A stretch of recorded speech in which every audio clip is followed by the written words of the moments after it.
Good morning, good morning, good morning. Ladies and gentlemen, hello, welcome. Welcome back, ladies and gentlemen. I am Puffin P1, for those who don't know me. Line Corporation's here very early. Welcome, and so is Ductors. Ductors, you were here really early too. Good morning, good evening, good afternoon, wherever you may be. I hope you are all having a good one so far.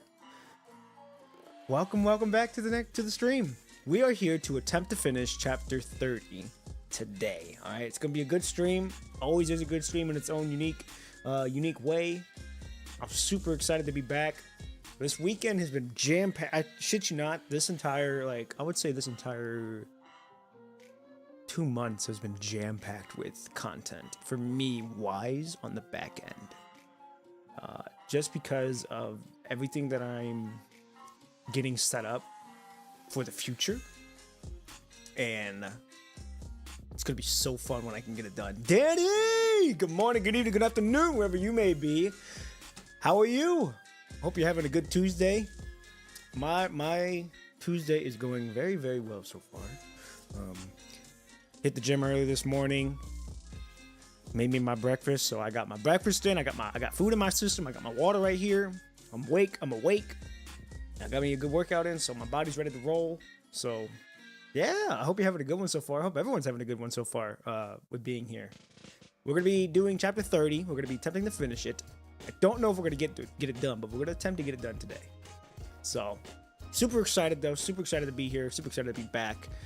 But yeah, like I said, this month is gonna be jam-packed with content on the back end wise. Just because I'm almost done with learning a skill. Well, I would say I'm not done. It's gonna take a long time for me to master it, but either way, I'm super excited to get it done. Azurda! Good morning, good evening, good afternoon, wherever you may be. Hello. I hope you're having a good Tuesday. How are you? Don't worry, y'all are just in time. We're not starting just yet. I want to catch up with y'all. I want to chop it up with you all, and just talk about what's been going on so far. So, like I said, a lot of moving parts right now on the back end, content wise. I'm getting ready to learn. I'm still learning the skill, but I'm almost getting it to the point where I'm now starting to get a little bit more fluent with it. Every day. I've been working on it every day. Fucking Sunday, yesterday actually. I was working on the skill till about 4 o'clock in the morning the other day. So it goes to show how really dedicated I am to really honing this craft, and that's how I am with a lot of things in life. When I'm like this, especially since this is something that I'm continuing to chase and continuing to build and water the plant, I will spend a lot of time trying to doing a lot of things, so that way the content's up to par with everyone. That way the content's up to par with me, and I can get out good content for you all.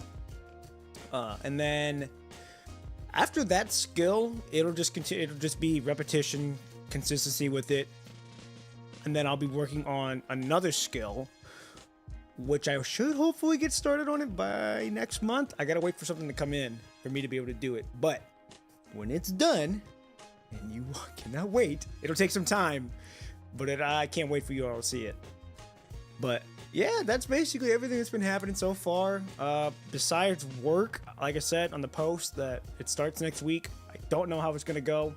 I don't know what's gonna happen content wise. I'll have to actually be in the actual schedule for me to be able to make the correct adjustments accordingly. So be on the lookout. I'll let y'all know what happens. I always do. And then let's see, the short film's been on the back burner. I shit you not, it's been on the back burner for a minute just because of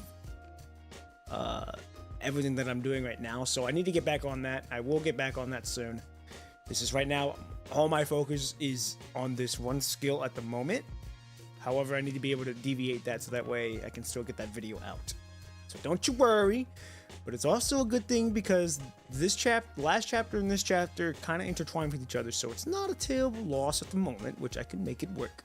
So, anywho, I don't want to waste any more time, ladies and gentlemen. I want to get started on this chapter. We last ended off right where Luna was passed out, and she was still being corrupted, or not corrupted, still losing her mind. Yeah, still losing her mind. And then we found out about the will of the punishing, how there's different wills, what Vanna gets up to in a sense. We also learned about how she went through different phases of the wills, and how the punishing is basically like desires in a sense. So it's we're in a very interesting spot. But anyhow, I don't want to waste any more time. Ladies and gentlemen, let me mute the music, pause the music actually, and let's get right on into this. All right, I'm super excited to get into this. Ugh. Hold up. There we go. Okay.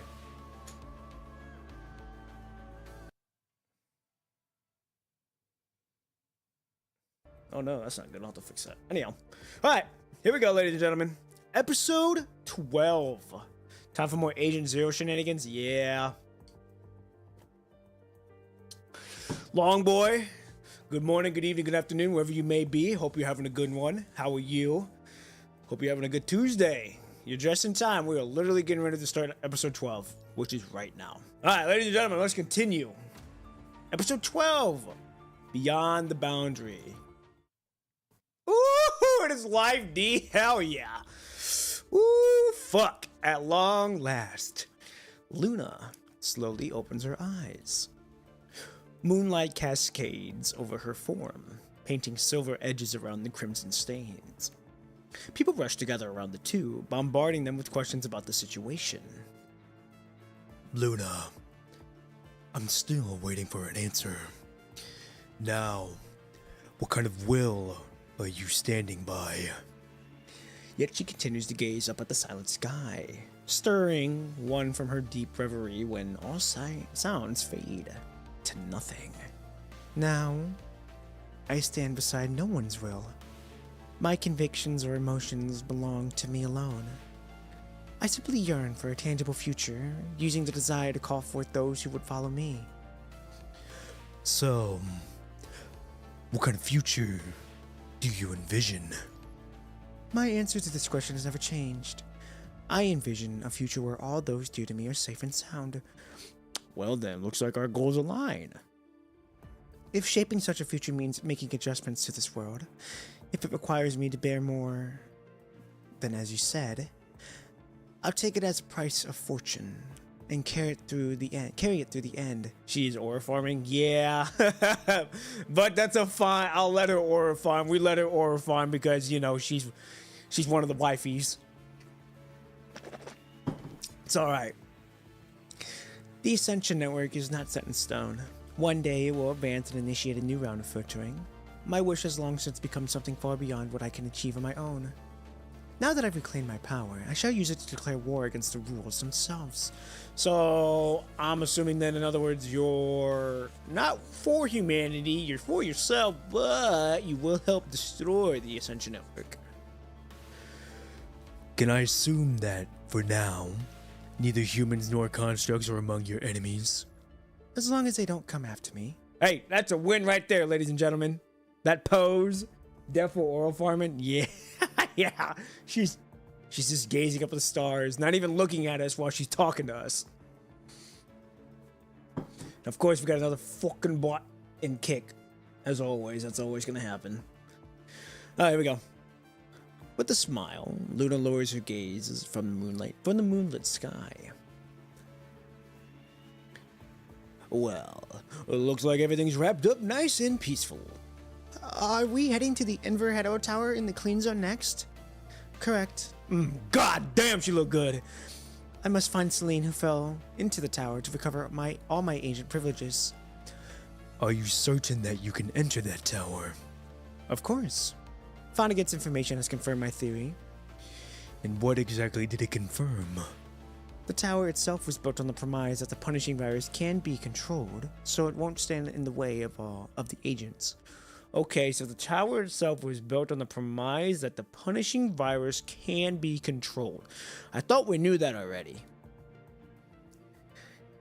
Agent Zero and Celine were able to enter the tower. I believe this is the reason why.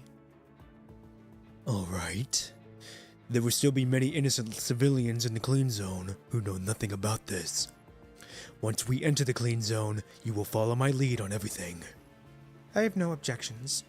Then it's settled. Miss Luna, it's wonderful to see you successfully found yourself again. I got those papers delivered to Mister. I'm heading to the clean zone next, so this is goodbye. Should everything proceed smoothly, I shall arrange another visit to continue our previous discussion. Fine. Let's go. Hey, we rolling now. Hey, we are one powerful group right now. The group treks through the rugged, corrupted forest for about a half an hour. Alpha, leading the group, comes to an abrupt stop. The team instantly falls into silence, everyone's hands tightening around their weapons as they cautiously survey the surroundings. God, dude, this is so fucking crazy. I can only imagine. Fucking, you got Alpha and you got Lucia following right behind. So you got Alpha the leader, Lucia the second, and then you've got everyone else following between. The moment they stop, everybody immediately looking around like, hold up, who's coming? Who's coming to do some shit? A gentle breeze stirs the purple leaves, but nothing happens. Everyone, what's wrong? Alpha remains silent, hand gripping the katana at her back. Her stern gaze sweeps slowly across her surroundings. She sensed something, but can't quite place what it is. It's too quiet. Sitting at the front with Alpha, Lucia silently draws her blade. It is too quiet. On your way here, your path had been riddled with disruptions from hetero creatures. Yet now, on the way back, there hasn't been a single obstacle, not even a glimpse of the hetero creature. Liv. No signs of hetero creature activity detected. It's so quiet. Almost unnatural. The purple soil writhles. Thunder and ice crack in unison. Whoa! This fucking music, bro! Blades cleave through the ground, vicious liquid splatter everywhere, followed by agonizing howls. They're down below! The false calm is torn apart, ripping away its mask of deception. The earth trembles, dirt flies, and the once quiet forest erupts like boiling water in an instant. Oh my! Even they got artwork now! Mounds of earth rise up ahead as hetero creatures burst one forth after another. Oh my. Monsters of all shapes and sizes are piled together in a chaotic mess, their numbers impossible to count, perhaps dozens, maybe even hundreds. They roar at the sky, their crimson eyes glinting with savage fury, and then one after another, they charge relentlessly in your direction. Liv is the portable scanner. Yeah! Yeah!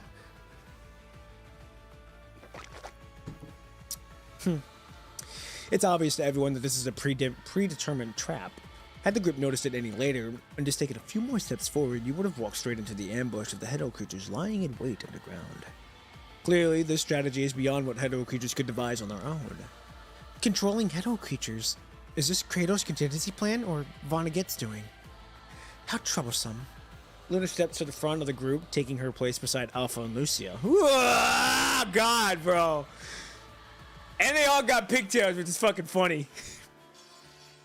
She reaches behind for her chakram. The string-shaped weapon spins at its razor-sharp edges gleam with an icy radiance.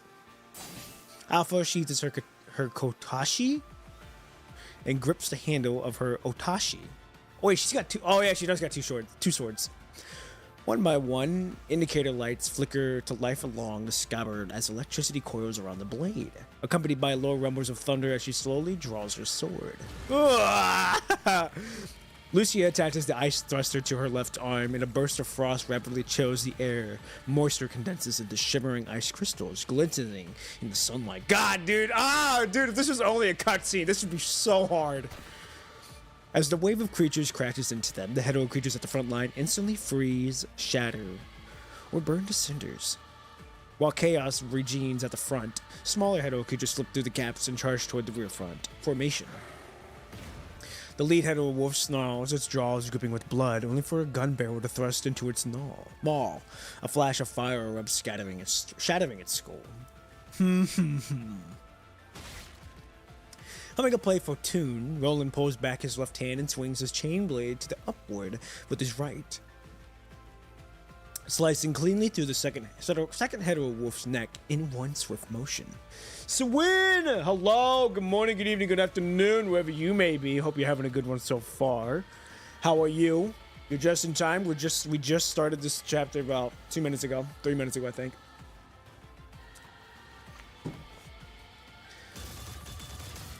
Ooh! On the other flank, Lee drops on one knee and raises his high-powered rifle. In a rapid succession, he fires multiple rounds that merge into a single thunderous report. The smaller hetero creatures fall before they can even react, each shot finding its mark with lethal precision.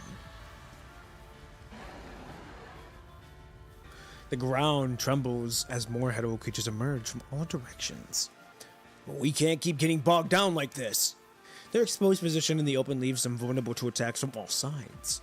Yet rushing through the recklessly isn't an option. One wrong step into a trap could spell disaster. Good as usual. Not much going on. Hey, it's always a good thing. Just being able to be present and sit in the moment. Just enjoy whatever it is that you're enjoying. So hey, that's good. That's good as you're doing well. Glad to see that. We need a secure, defensible position first. Establish a connection with Babylonia for backup, and identify an escape route. Scanning the area, Lee spots a narrow mountain pass to the front right. Its confined entrance would funnel into hetero creatures, negating their numerical advantage. Lee notices Roland and also eyeing the mountain pass. Roland spins around with his usual flair, giving an exaggerated nod, his theoretical gestures speaking volumes. Clearly, they're thinking the same thing about their escape route. Lee pays no attention to Roland's antics. Commandant! Lee's gaze in the direction he points makes it clear. Liv, move! After repelling the approaching hetero creatures with her Levi gun, Liv gives you a nod. Understood! Lamia follows suit, her harbored blade at the ready. Wait for me! Oh man, dude, this is crazy! We are orchestrating this shit! As the group rushes toward the mountain pass, you contact Lucia through your terminal. Despite Lucia, Luna, and Alpha having dealt with more than half of the hetero creatures, their overall numbers show little sign of decreasing. It's clear that the enemy has an endless stream of reinforcements. Don't get bogged down. Lucia uses her thruster to create a massive wall of ice, temporarily blocking the advancing hetero creatures as she and the others fall back to the group's position. The advantaged terrain helps contain the hetero creatures' assault, giving everyone a moment to catch their breath. Liv, Roland, and Lamia hold off the incoming hetero creatures while Lee sets up a long-range communications. Meanwhile, Alpha and Lucia take their chance to recover. Now, the problem is with all of this, if we connect with Babylonia and they know that we're working with Ascendants, we're kind of fucked because that's breaking one of the rules. And then the control court's going to have to get involved, which means Ishmael's going to have to get involved, and that could spell some trouble for all of us. Luna soars into the sky, working to suppress the Punishing's interference with the communications while keeping a close watch on the overall movements of the hetero creatures. The rush of wind announces an arrival beside her. Using her thruster, Lucia raises to Luna's altitude. Ooh! Hey! After seeing the full scope of the hetero creatures, Lucia understands why Luna's expression has grown so grave. At the edge of the visual range, a living tide surges forth. A colossal horde of countless hetero creatures surges forward. The entire hetero forest, disregarding the cost of its own ecosystem, relentlessly suppons its stored punishing power to spawn grotesque, misshapen beast. This unstoppable tide of monstrosities creeps closer, threatening to engulf everything in its wake. It'd be more like the purifying force handling that. True. Well, okay. The control court would deal with us diplomatically. Informational wise, they would deal with us. The purifying force would deal with us physically. So, that's true. I forgot the purifying force handles this shit. Handles with this type of shit.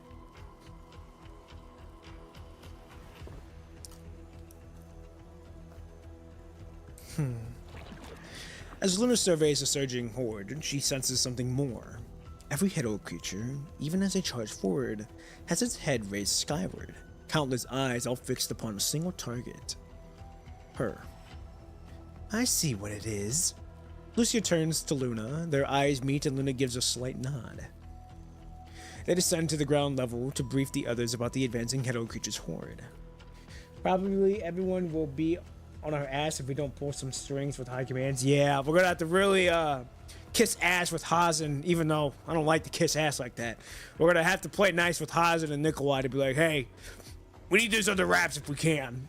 But the other problem is that there's gonna be civilians and there's gonna be a bunch of witnesses when they see all the Ascendants and us working together, so it's not gonna be a good, pretty scene.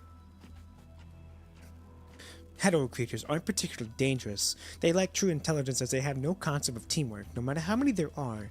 With the right tactics, they can always be eliminated. Unless someone's commanding them. Commanded or not, fighting here is pointless anyway. Exactly. Our next objective isn't here, so there's no need to waste so much time on these hetero creatures. Luna turns to her allies, her gaze a silent question. Contact with Babylonia established. Reinforcement is on the way. Evac route highlighted. Split up and regroup near the clean zone. What's for the unknown? What's for the reason for splitting up? If we stay together, the hetero creatures will mass as one and block our retreating path. What's wrong? Worried about what we might do once we're out of your sight? I understand. The rendezvous point will be where we last met, last night. Any objections? Luna shakes her head in agreement. No time to waste. Grey Raven, let's move out. Ascendants. We'll see you then.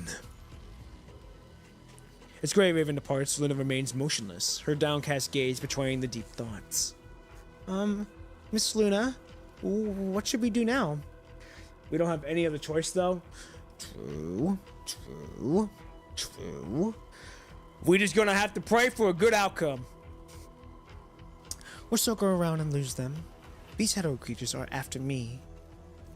Are you sure this will be alright? First of all, we don't need to confront them directly, we just need to shake them off. Second, the single wing on Luna's back slowly unfolds as the punishing concentration in the surroundings rapidly rises. With Grey Raven gone, we would no longer need to hold back. This is also true.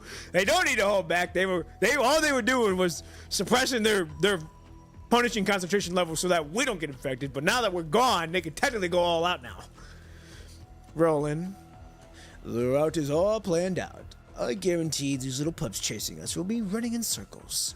Though later on, I might need Miss Luna to provide some vital fluid. Or should I say, a little scent. Okay. All hetero creatures outside have been eliminated. Let's get going. Ooh. That's a menace to society, ladies and gentlemen. When you've got people that powerful and working as a unit like that, that's a recipe for disaster. Following the route displayed on the terminal, you skirt around the dangerous horde Lucia has spotted. The rest of the journey goes smoothly with only a few small hetero creatures posing minor interruptions. What's wrong, Liv? I can't detect any of the hetero creatures that are lying in ambush. There's too many of them, and the concentration here is already high. Hetero creatures lying in ambush. This is the first time we've encountered such tactics. I'll file a full report on this when we return. Then we'll need Asimov to develop the iterative upgrade plan for the perception module. Who could be commanding these hetero creatures? Kratos been eliminated, which only leaves... Vonnegut. Could he have another scheme in motion? No matter what happens, don't trust them. I'm receiving a signal from up ahead. It's the Scarab Squad. Ooh. What are they doing here? Reinforcements have arrived. Let's meet up with them first. It's not far. We should split up to prevent the hetero creatures from gathering in one place. Stepping forward while giving instructions, the ground suddenly collapses before the words are even finished. Oh, fucking hell, mate. Oh, shit! Clouds of dust follow into the air. Commandant! I'm fine! The moment the group feels wrong beneath your feet, you've already fired a grappling hook toward a nearby tree, evading the hetero creature erupting from the earth as their jaw snaps shut on empty air. While in midair, you powered hour's monitoring system swiftly detects 10 hetero creatures below, 2 large ones and 8 smaller variants. Oh, shit! Get ready to fight! It's not just the hetero creatures bursting from the ground. Thick roots of hetero trees have emerged as well, causing the earth to heave and warp. The shifting terrain temporarily separates you from Grey Raven. Several wolf-like hetero creatures lunge towards your position. the ground with a combat roll, swiftly creating distance before rising to a half crouch, weapon aimed and ready. What the? The wolf-like head creatures slam into an invisible wall, unable to advance it even an inch further. Whether real or imagined, it feels as though layers of defensive fields are unfurling behind you. Now, this can either indicate two things. Someone from Skyrim is able to pull up walls like that, or it's Vonnegut. This feeling. Your heart skips a beat as you rise to your feet, your wrist twists, shifting the gun's muzzle from the front to the back. We are moving with efficiency. We are moving with efficiency, loading that gun back and pointing it. Vonnegut! A tall, masked young man looms before you, standing motionless. You resist the urge to pull the trigger, fully aware that an agent of this caliber won't be brought down by mere bullets. The frenzy hetero creatures slam endlessly against the invisible barrier, while the two of you stand in an artificial pocket of tranquility within the force field. Oh, okay, it's just us two. It's just me and him. I thought it was us and Graven. Nah, he want to talk one-on-one. All right, what you want? Lithos told me you just left. Yet here you are. What's the matter? Forgot something? Yes. The dark figure observes you silently, neither denying nor pursuing the topic further. He seems lost in thought. An unusual sight. Could he have acted before finishing his deliberations? Why did you have Lithos give information to Cradle? And on top of that, why are you helping me? Watching the relentless onslaught of the hetero creatures, the conclusion becomes clear. Vonnegut isn't the one controlling them. So, is it Celine then? It could be Agent Zero controlling them then. Have you received anything related to Dominic already? He offers no explanation, simply proceeding with his own line of questioning. If the relevant parties want to leave a mark on this era, you'd be their top pick. What are you planning? Keep an eye on it. The clues are closer than you think. Vonnegut lifts his gaze forward toward the clean zone. With those final words, he steps back and activates his force field. The invisible energy ripples outward, even causing you in a powered armor to falter. Behind you, the roars of hetero creatures and the sounding of shattering debris abruptly falls into silence. When you look up again, Vonnegut is already gone. What do you mean by that? Commandant! I'm alright. It seems Lucia has finished dealing with the hetero creatures. After gauging the distance, you fire your grappling hook at the tree trunk, swing through the air, and land back with Grey Raven. This is what just happened. Vonnegut, my goat. I can't wait to see him more into this story. You can tell he's very slowly starting to inch his way closer to more dialogue. Vonnegut's sudden and unexpected appearance leaves everyone exchanging bewildered glances at a loss for words. Vonnegut's information highlights two key points: Dominic's invitation and the Inver Hetero Tower. The Inver Hetero Tower. He shares our objective. We should prepare for another encounter. Anyway, we should report this. Looks like you're all in quite a mess here. A woman's voice echoes from ahead. It's two constructs you've met before. Discord and Yada. I caught it. Hello. Several hands wave in greeting at once. Squad of Squad. I'm Discord and this is Yata. We've met before, so there shouldn't be strangers. You're with the Purifying Force, aren't you? We used to be with the Purifying Force, but now we're Scalib. It's just us here. Commandant Virala and the other members, Shiva or Esra. Don't worry though, we've secured a path ahead and eliminated all the lurking hetero creatures. So I wonder why they left... why they left Purifying Force. Because I know Discord was purely part of the Purifying Force for a fat minute. It's Yada. Yeah, hey, Yada's horns. I like the horn. I like her design too. I really like her design. I like the horns. I like the multiple hands. It's very, very nice. Purifying Force equals dense sentence. Ah. Ah, I see now. Okay. No wonder you'd leave. Wait a minute, you are able to detect a head creatures hiding on the ground? You notice the distinctive shape of Discord's mask. The smell? Maybe? Oh, how rude of you! We simply overwhelmed them with the sheer strength. That explains the battle scars on both of them. Thank you both for your hard work.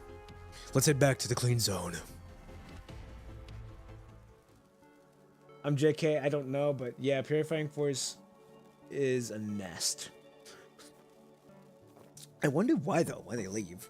Well, on top of that, I'm surprised Bianca lets them leave on top of that. Having left the Hetero Force behind and returned to the clean zone, everyone feels the edge coming off their nerves, even if the incident isn't over yet.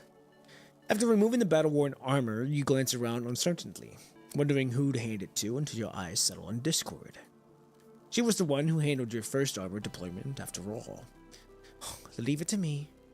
Thank you very much, Discord. You're welcome. After speaking, she gives you an appraising look. Nice outfit. Hey, we gotta put that shit on all times, all right? We gotta make sure we put that shit on. Thanks? I'm a tailor, or rather, I was one. Ah, so she got a taste. She got a fine eye for the good things. That's why I take an interest in these things. Please forgive my eruptedness. Hey, I don't blame you. Hey, I like a woman that has a keen eye for a sense of fashion. After her brief explanation, Discord leaves with the armor in her arms. Yata follows behind, giving a light pat on your shoulder as a goodbye. If that's all, we'll be on our way. Though, to be honest, it is a bit disappointing. I was hoping to meet the legendary agent, but you ended up going separate ways. Something in Yata's words strikes a chord. Could it be that Scar was only sent because of the support mission involves Ascendants? Who can say?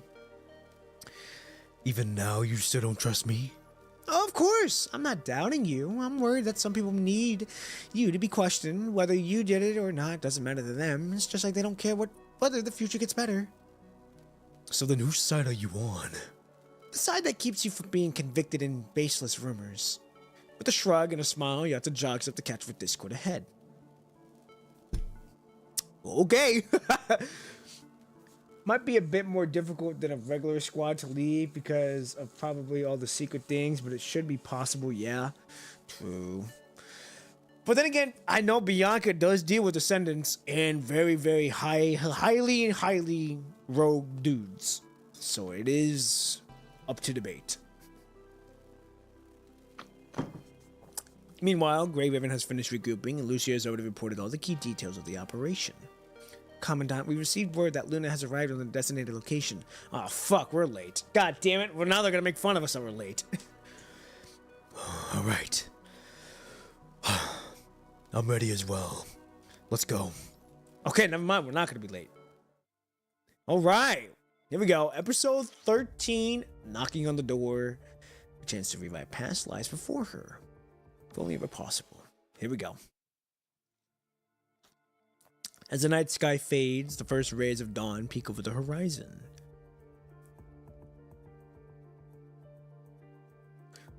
Under the watchful eyes of the Purifying Force in Scarab, the Ascendants escort Luna toward the Inverheno Tower.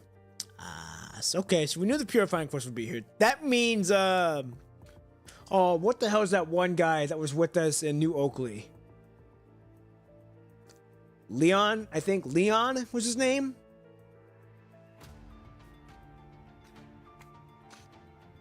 The one that fought with Hakama and all of them. What the fuck was his name? It wasn't, I don't know, it started with the L, I think. Oh, well, speak of the devil, there's Bianca. Purifying Squad doesn't have that much secret aside from their target. If High Command wants shady stuff done, then they have their own private squad, like Cerebus for Nikolai. True. They have Cerebus and then they have Caribou Squad, I think. Or Caribou Squad might be disbanded now. But what the fuck is it Leon? I think it's Leon. We've reassigned everyone who saw the agent. We need to keep this quiet. Bunging up here will turn heads. It'll cover the other Ascendants while they clear out. I'm counting on you, Bianca. Bianca shoots Luna a worried look but moves aside to let her pass. If this goes as planned, it'll be the final step. Just to be clear, is Celine the only one you're after? I can't make any promises. Even I don't know what's inside that tower. But as I said, I hope this isn't our last collaboration. They have Caribou for secret ops. Cerberus is more dirty ops. Yeah, Caribou is more if you want to get it done cleanly. Cerberus Squad is more if you want to get your hands dirty and leave a fucking mess. So Caribou is good cop. Cerberus is bad cop in terms of getting some shit done. She speaks with absolute certainty. All right. Any more questions would be pointless. None of the human factions have figured out how to safely explore the Inverheno Tower. A little hope is better than certain death. No one else speaks. Luna turns and bids Alpha goodbye with a wistful smile. See you soon then. Alpha remains silent, her nod the only farewell she offers. You too, Pop and P. See you soon. She aids with a mischievous grin. Bianca coming into that last scene makes me kind of interested of like, well, let's hope she doesn't go haywire. All right, here we go.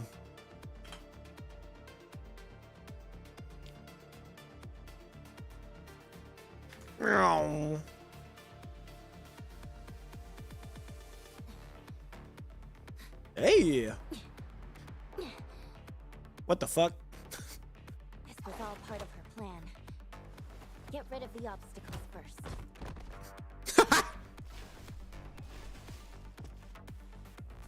Alright, well, I guess we're glitched in there. There we go. Weird cutscene, but that works. Embrace your end in fruit. There we go. I've always liked playing Luna. Her playstyle is so fun. Here's the final symphony of death. Ugh. Remove the obstacles, and a path will appear. Can she fly? Nope. Ah, you're an ascendant, yet you can't go into this? We could just fly over there. It's funny how many bugs I see people getting. You never get those bugs? That's fucking wild. I wonder if it's because I'm on PC. And I know on mobile, I'm sure on mobile you probably won't get any bugs at all. What are we doing? I gotta go back way? No. Can I go this way? Can't go that way either. What the fuck? Oh, I gotta hit it. Can't I hit the damn thing? Yeah, there we go.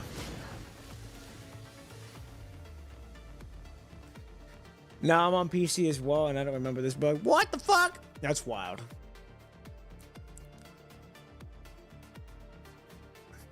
That's all right. It gives a unique experience, to say the least. Woo! God damn it! I fucked up.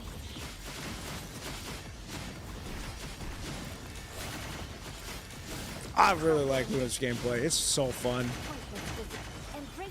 Bah.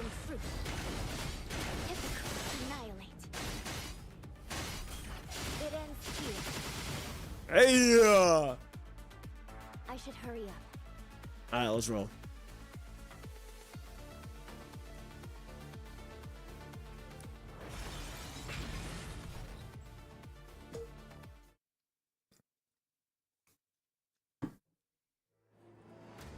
It ends here. Alright. A trap. I'm so glad they voiced these. It's such a nice experience, ladies and gentlemen. It really is. Crumble and disperse.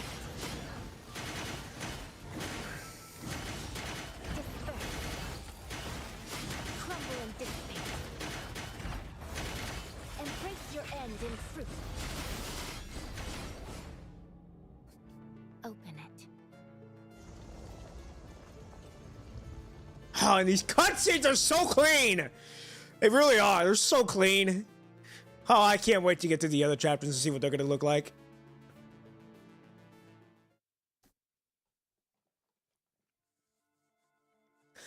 This labyrinth poses no challenge to Luna. The barriers that once stopped her easily pushed to the side.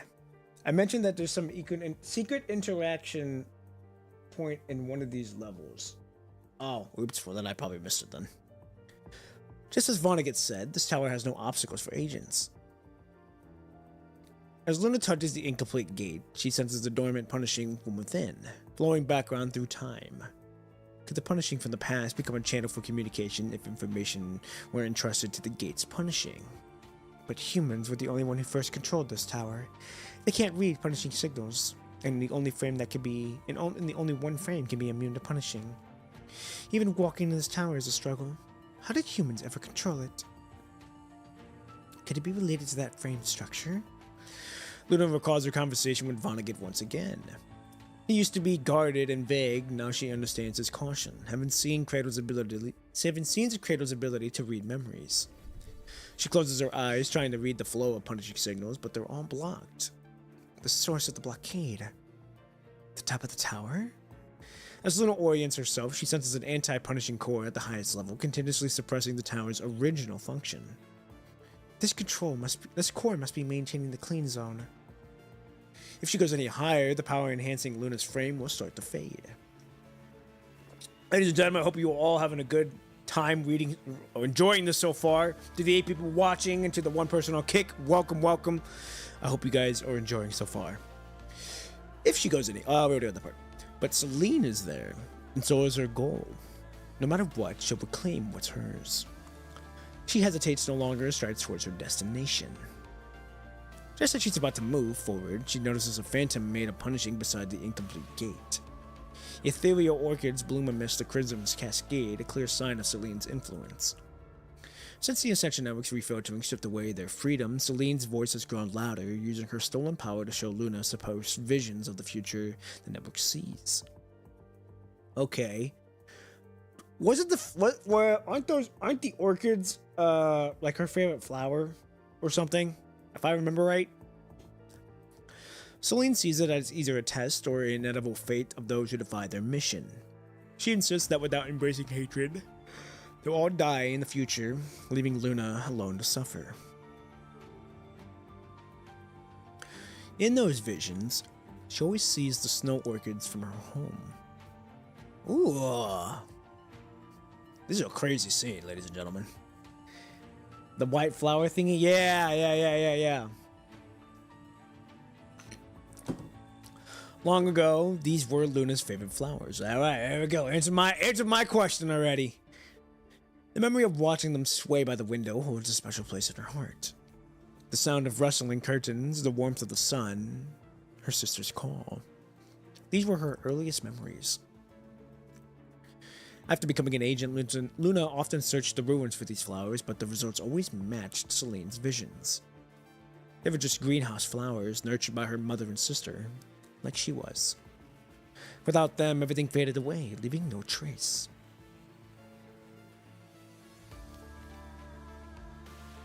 Before descending to the next level, Luna takes one last look at the phantom image of the snow orchids. A chance to rewrite the past lies before her, if only it were possible. Alright. Ooh. What is this music? Celine, standing before the gate closest to the core, painfully tears at Agent Zero who fused with her. Our goals should have been the same. Why? I don't understand either, but all I fear is pure, absolute ecstasy. I'm the one meant to destroy everything, not someone's puppet. Your sword has corrupted you completely. But don't forget our goal is to complete the gate and leave this era behind entirely. No. Without the key, even if we complete the gate, we can't escape this place as a whole. Luna would be my key, but I won't let you return to the past. The corrupted metric would weaken the Ascension Network, and the information born of hatred would no longer manifest. Let me be clear. Even under my leadership, our goal remains the same: to destroy human civilization, wipe out those disgusting creatures, and build a world of those loyal to me. She clutches the withering eyeball in her chest and begins to walk toward the door. The gate must be completed. The gate must be completed. Oh boy, we actually gonna fight her? Here we go. Episode 14, Abandonment. And then after this, I gotta get a water.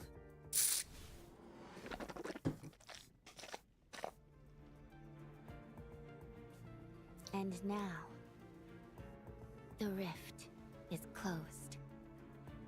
Wait, that was just a rift? Still relying on your boring little tricks?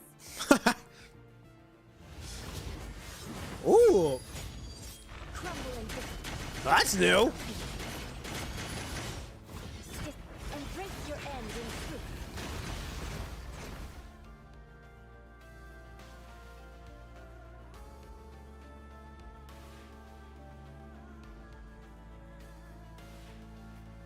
Alright, let's look around really quick. Am I busting music from behind? Hold on, what? Did I miss something? Is this it? Oh, nope, that wasn't it. Mere presence before Luna? Yeah, pretty much. Alright, now hold on. Because I know y'all said there's some secret interaction, so I'm gonna make sure I don't miss it. Crumble and dissipate.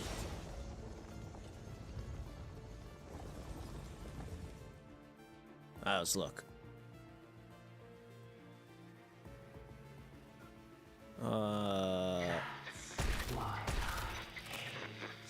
Oh, well, I guess we found it. The shackles in your heart can't be easily removed. But because of it, your true growth will come when you are free. You have immense potential. All you need is a little guidance. I was trying to hear the conversation, but damn, it was too damn loud. Embrace your end in truth. Hypocritical beat. Pointless resistance. It ends here. Was that it? I guess so. Well, we found it, ladies and gentlemen. Alright, let's move on.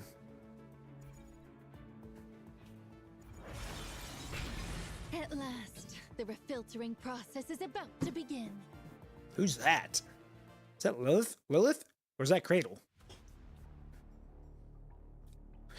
Meanwhile, the red tide edges are unusually active. Vicious crimson matter wraps around the fragments, forming a twisted shape amidst bubbling chaos. The crimson mass stays for a moment, readjusts, and begins to churn and coalesces once more. The weapon in the human's hands, what a pain. The blast radius has been just a bit wider. I'd have lost this form entirely. After over half an hour of agonizing fusion, the immortal girl finally merges, twisted and torn from the red tide. Through the side of the punishing, she gazes at the Inver Hero Tower. The crowd has mysteriously gathered, and no one seems to know how it happened. Oh, is it true that something's weird going on in the Inver Tower? Where did you hear that? I heard it from my partner. Don't give me that look. I heard it from someone else. It's hard to say who started the rumor. The construct shifts nervously under Yata's gaze. You're this guy, right? Is this some top secret stuff we're trying to hide? People keep getting blocked from the area. Shiva. You're new. But I feel like we've heard your name before. Have I heard her name before, ladies and gentlemen? Or is she just like completely new to this chapter? What the fuck is she from? Is she part of Skyrim? I feel like I've heard that name before. I could be tripping though. No, it's just a rumor. We're simply investigating. Oh, so it was just a rumor. Maybe you've heard her being mentioned. I probably. If Probably mentioned. Yeah, I was gonna say I'm probably mentioned, but I don't think I've ever actually. I don't believe we've ever seen her, but I do know. I've heard that name before. Though skeptical, the two of them quickly ducked their heads and ran away from the Inverno Tower. What should we do? It's dawn. And if they get suspicious, they'll definitely come snooping around. Who's blowing this out of proportion? I have a hunch. Stop! Got to frantically silence the Shiva. At a time like this, you better watch your mouth. Okay. I can't believe that turnout. If I could get in now, before Agent Zero is completely neutralized, I can recover more of that legacy. Oh, what do you mean by that? Forget it, it's too risky. I'll lose most of it. But I can still salvage what I need later. After all, her story will live on. I'll carry on your legacy, keeping your spirit alive within me. Just as she's about to disappear back into the red tide, a thought strikes her. Agent Zero. Why call the pollution memetric that? Was it ever really a person? What do you mean by that? So you're saying... I thought it was just information. I thought it was just all information and warped into one. It's okay. This, I'll know soon enough.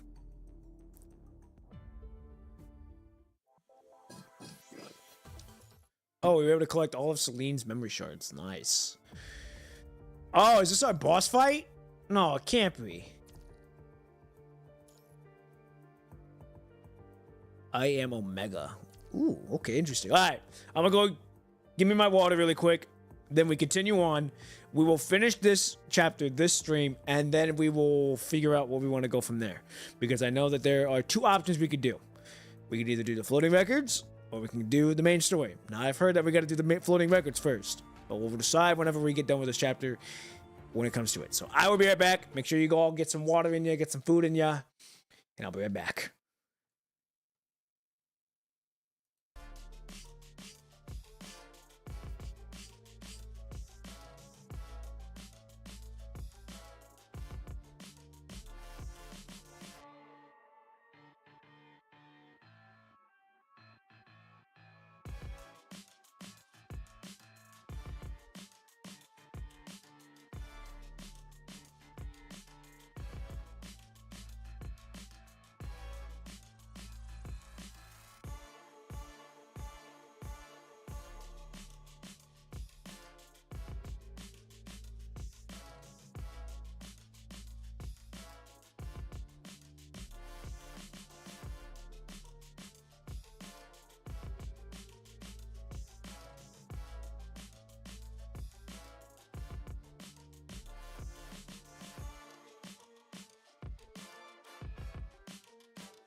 All right, ladies and gentlemen, we're back. Ugh. Hey, all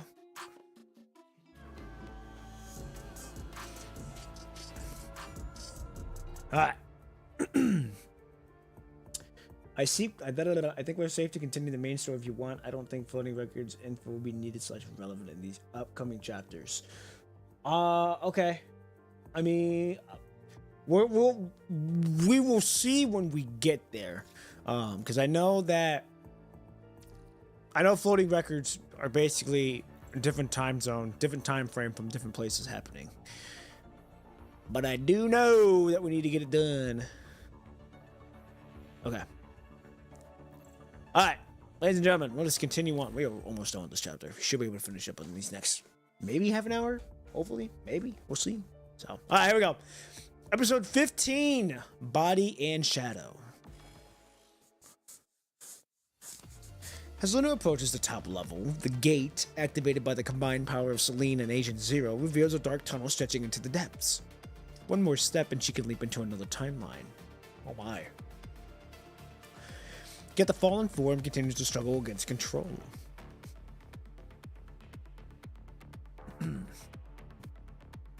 The girl lies half crouched in the void, her face contorted, her breath ragged, her body trembles uncontrollably as if the consciousness and flesh are at war. She strains forward, her right hand outstretched as if to grasp something, only for her left hand to plunge a blade through it. Oh my. Two cries pierce the air, distinct and simultaneously, and in that moment of confusion, the girl form begins to shimmer and distort, like overlapping images out of focus. Damn you, you tricked me! Merging the Hetero Tower was your idea. This isn't a normal Hetero Tower.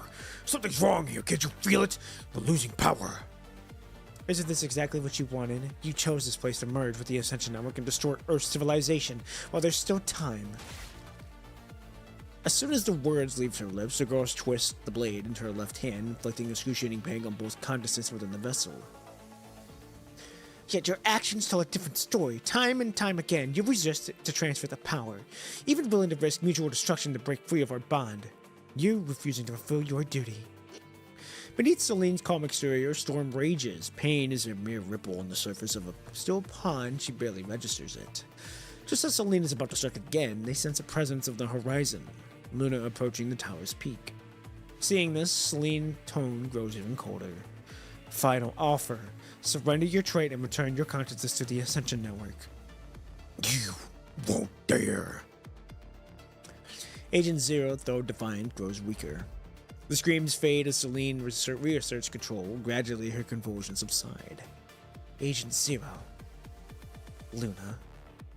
A strange expression crosses Selene's usually stoic face as she slowly rises, savoring each syllable as of their names. These thoughts are meaningless, overcomplicated, and redundant. The Ascension Network has no use for such consciousness. They're dead weight. Let's start over, Luna. Become the key that unlocks the past. Return me to the moment you first logged into the Ascension Network. I will correct your understanding and clarify your purpose. Only pure emotions can transcend the filtering, and hatred is the most potent emotion of all. Selene raises her head to look at the girl who's fought so hard to reach this place, and she offers her a cold, twisted kindness.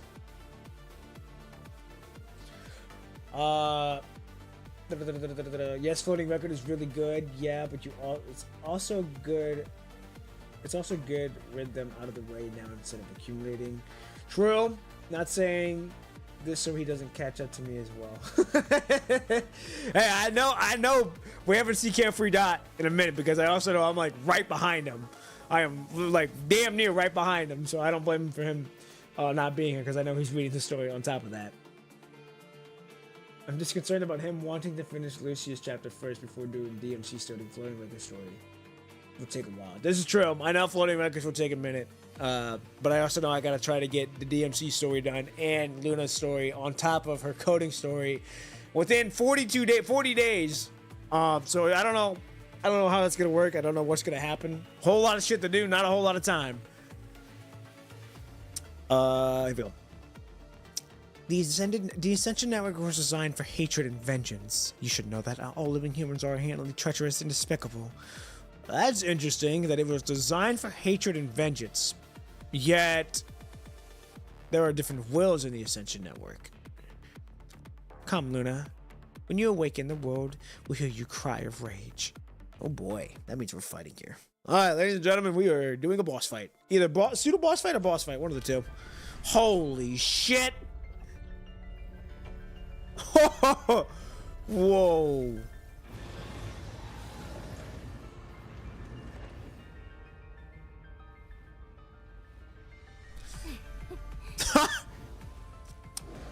Damn! Wow! Holy shit! Hey, okay. We are going straight into this.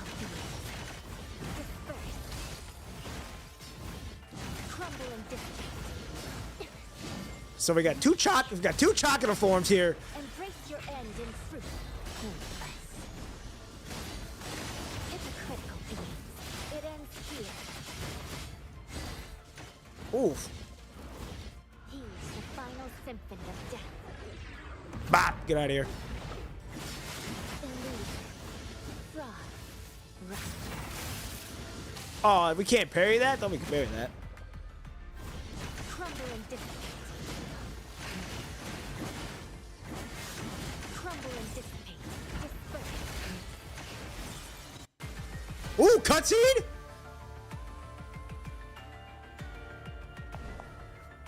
Oh, she fucking wearing those to be taller. No wonder she's fucking so tall.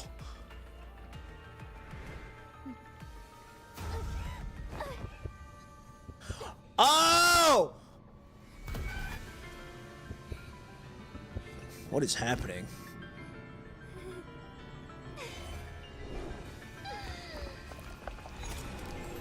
Oh my goodness. What the hell? Oh! Is that Chico?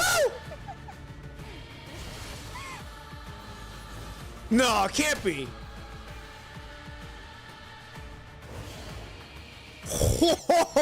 What the hell are you? Holy shit! I gotta lock in, ladies and gentlemen. I don't know who the fuck you are. Your character design is absolutely fucking crazy. And it is fucking disturbing.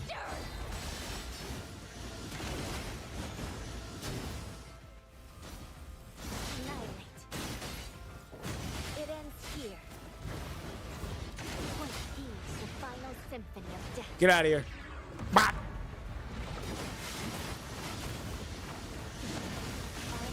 Oh, okay, so we got two different forms.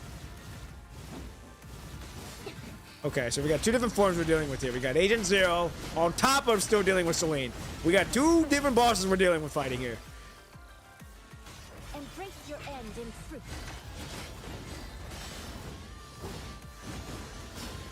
Let us go. I really like her moveset. It's like delicate, yet at the same time super deadly. Alright, Agent Zero's back. Hypocritical beings. Silence. It ends here. Okay, we gotta get this done in one life. Symphony of death. Get out of here. Ah! Blessing.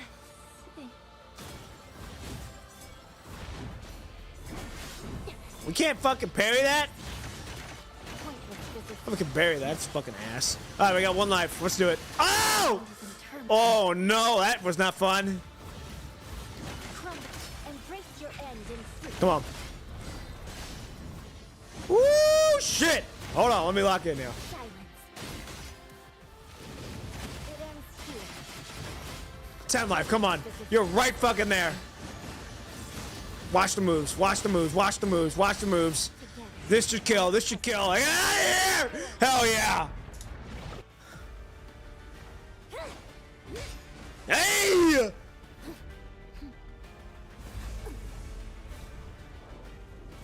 Uh-oh.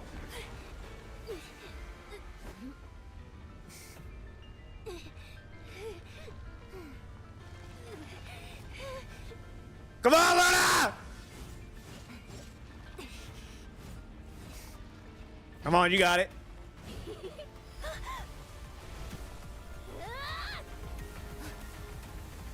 Ah!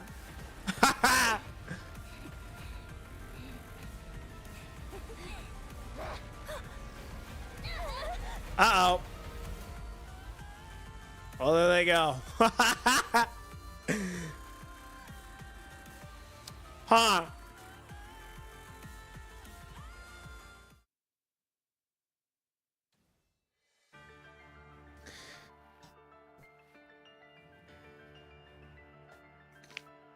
Okay, sorry, but then I can actually read the chat. In case of the DMC, it's fine. It doesn't spoil anything. In the case of coding, in case of the coding story, well, yeah, I know the coding story is going to spoil me pretty badly. But I didn't know the spoiler in Luna's story until just now. I'm guessing Celine is the one girl in the story that's like trying to make her succumb to the will or something along those lines. Now that I'm thinking about it, maybe put off Lucia's chapter for later, since Shaper's Ripple and several chapters after that should be played back to back, since the story is very well connected. Okay, cool. Agent Zero is happening. Yes, the MC to collide with the spoiler Lucia's chapter at all. Good to know that does not spoil it. Payable attacks will have red flash. That's what I thought. I thought that was payable. When I tried to do it, I got smacked.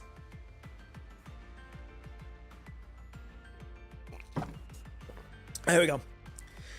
Their bodies violently pulled through the gate, plunging into the space closest to the tower's core. The punishing from their bodies steadily corrupt the blue core, while the core, modifying by Lee, absorbs the same destructive power. It starts with the clash of swords, but soon Heavy Breath joined the metallic symphony. Heavy breaths turn into exhaustion, then silence as their fists fly. The deeper they go into the tunnel, the weaker they become. In a blink, their power, granted by the Ascension Network and punishing, vanish, leaving only themselves. But how could Celine, a creature of the Ascension Network, ever master such crude physical combat? Oh, wait, they were going blow for blow? I'm like, what is happening? And then next you know, she fucking out here, wah. Luna throwing, and she really got them hands like that. That's crazy. I was like, what's happening? And then they see this saying she's going blow for blow. I'm like, god damn. Hold on, my water's fucked. There you go.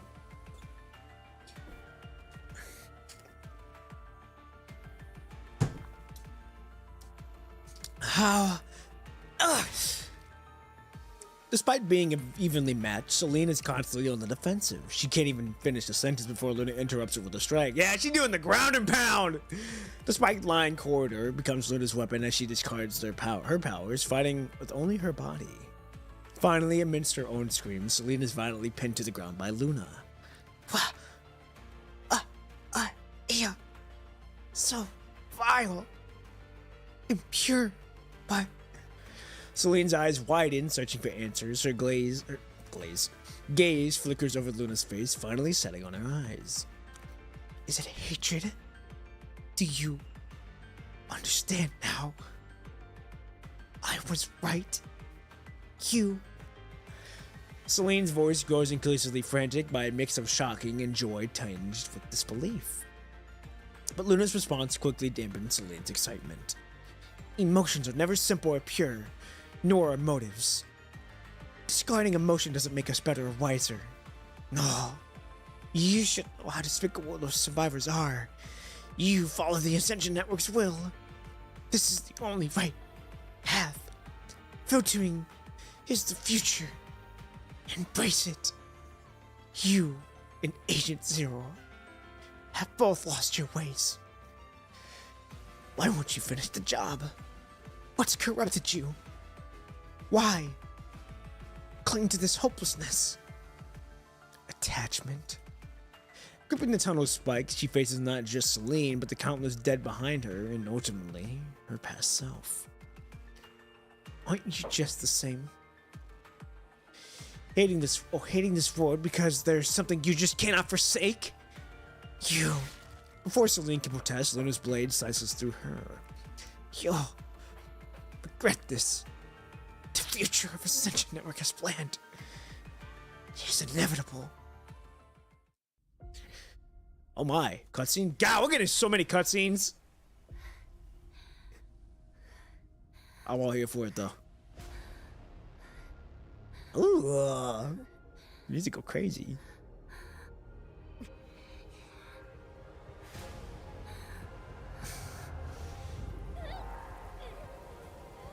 You got a load of.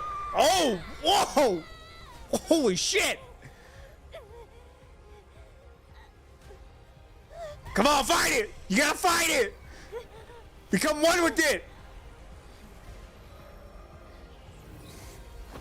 There you go! There you go!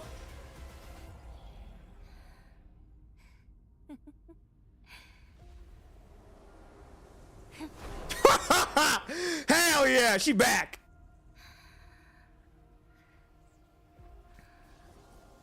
Hell yeah! The queen is back. As the anomaly fades, Luna's power feels her power returning. Instead of letting her power surge wildly, Luna closes her eyes and carefully channels it, threading each strand with precision. Agent Zero? Luna's eyes snap open, sensing something's wrong. Looks more like a birth of a villain. If you don't know it better, we're back in business. Hell yeah! Hey, the queen is back. Luna snaps open, sensing something's wrong. Defeating Celine has restored Luna's power, not just what she's lost, but abilities she's never knew she had. Yet the corruption trait should have emerged is nowhere to be seen. As Luna tries to use her power to find it, she turns into a deluge of data. A storm of light and shadow engulfs her. Countless futures flash before Luna's eyes, each one a fleeting image. She witnesses hope turn into despair, life to death, and over. Every path leads to ruin, every ending incomplete. In a fleeting external moment, Luna sees every possible future unfold before her. Where do you change it? Celine's voice is turned back to noise, but her hushed whispers still echo in the air. Such determination you have, hell-bent on creating your own future. A mysterious power surges through her arms. Ascension Network future calculation. Is that what it's doing? Is that what the Ascension Network's basically showing her? Like, there's no future that she can hope? The past was too painful. You could still start fresh, from a better beginning. The path ahead seems clear, as if all the suffering would vanish in the moment Luna raises her hand. Just like Kasol. I was gonna say, just like how Kasol did it to Nanami. Oh, it was either Nanami or Hakima that Kasol did it to. Go now. Rewrite the past that still haunts you. Luna pauses, then. Hey! She slowly raises her hand. Oh god, these splash UDs are fucking go hard, dude. Alright, here we go. Episode 16. Glimpse. The mirror may reflect the vast starry sky, but it's still bound by the frame.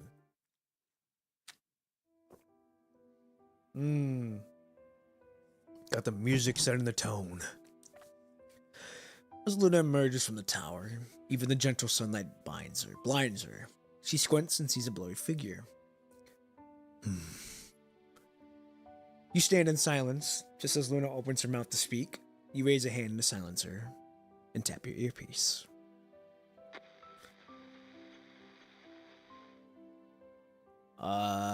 I'm assuming this is one of the higher-ups. I'm assuming it's Hazen, maybe? Poppin' P, how's it going on your end? Oh, no, this could be Asimov. Poppin' P, how's it going on your end? Has the agent emerged yet? Yes. We've detected signal disturbance outside. All readings are showing extreme fluctuations. The agent's privileges seem to be restored.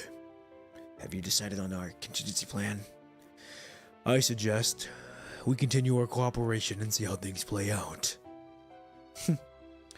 Luna chuckles softly. The words linger in her lips for a moment before she swallows them back, choosing a different response.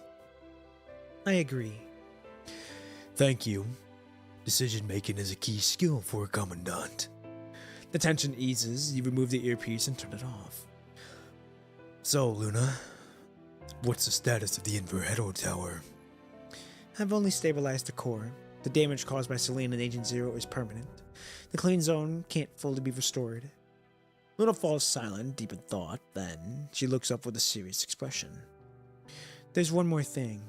I'm unsure about Agent Zero's status. I see. Thank you for your honesty. I'm merely returning the favor. A knowing smile crosses Luna's face as she remembers something, gesturing at the earpiece. All right.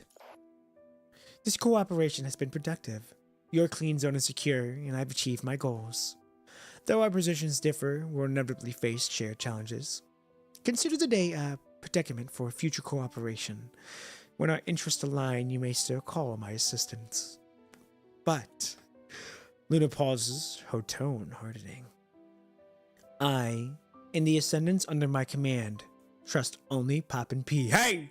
Hey! That's big dog right there! That's big dog type energy right there! Hey! I got a job to do now. Hey! I may have the Grey Raven on me, but I have the ascendants just as well.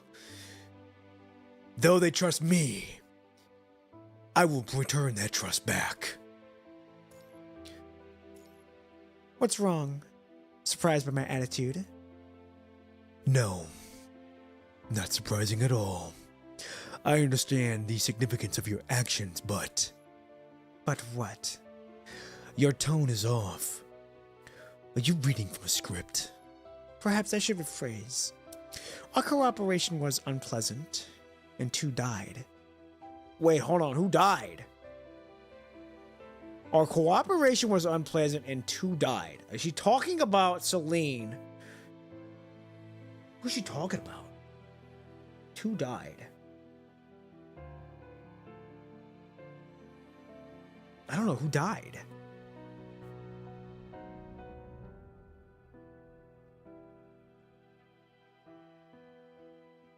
I'm sorry, what?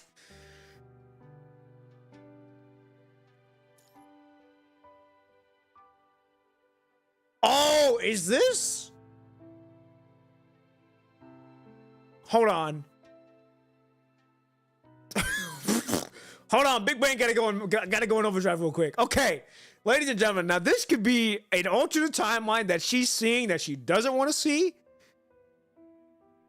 And she's still, in fact, still in the tower.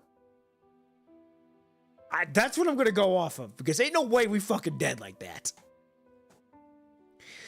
The Grey Raven Commandant and Ascendant Roland.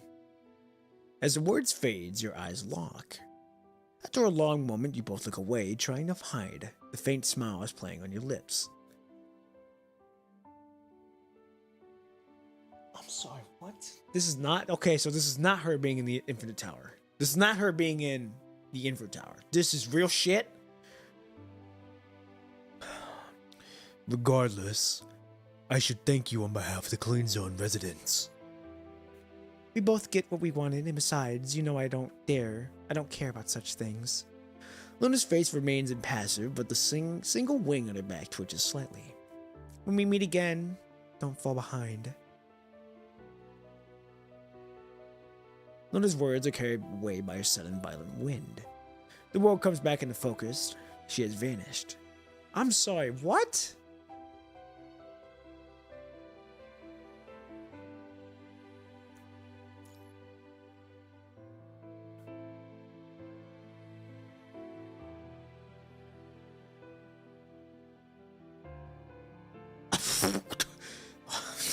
Okay, I'm just gonna let it play out. The readings are stable, and external indicators are normal. I can now confirm that the punishing concentration in the clean zone have stopped increasing and remains within... I don't know what that is. Within a safe range. The Ascendant wasn't lying. What happens next isn't my concern. Claiming the public and rebuilding the clean zone is someone else's job. Contact me if you only need technical assistance. Thank you very much, Asimov. Is the situation so bad with the Cassant? It's difficult to describe a sort of situation in such vague and subjective terms as good or bad. If you'd like, I have a nearly finished written report, about 100 megabyte in size. Should I transfer it to you now? No. Thank you, though. I thought you'd at least take it, then ask questions. Well, whatever. You seem a bit on edge. Is something else bothering you? You could say that. The ascendant entry into the Inverhedor Towers made many people nervous. Some projects are in the pipeline, others are being revived, but all of them demand my immediate attention. While I usually find their ideas and goals completely worthless, they did raise a valid point this time. What do they want? We need a frame that can freely access the Inverhedor Tower. Like Lucia. You know how I feel about this, Asimov. Exactly because I know. Forget it. Asimov sighs heavily in the video feed, an unusual display of emotion. Let's leave it at that for now. I'll be in touch. Asimov's image fades onto the screen, but his words echo into the air. Freely accessing the Invo Tower. Huh. Gazing up at the tower's structure in the distance, you pull a chip from your pocket. If any place holds answers about the Inverhedor Tower, it must be here. You slip the chip into the terminal. A wave of dizziness washes over you as your vision is once again engulfed by a torrent of data.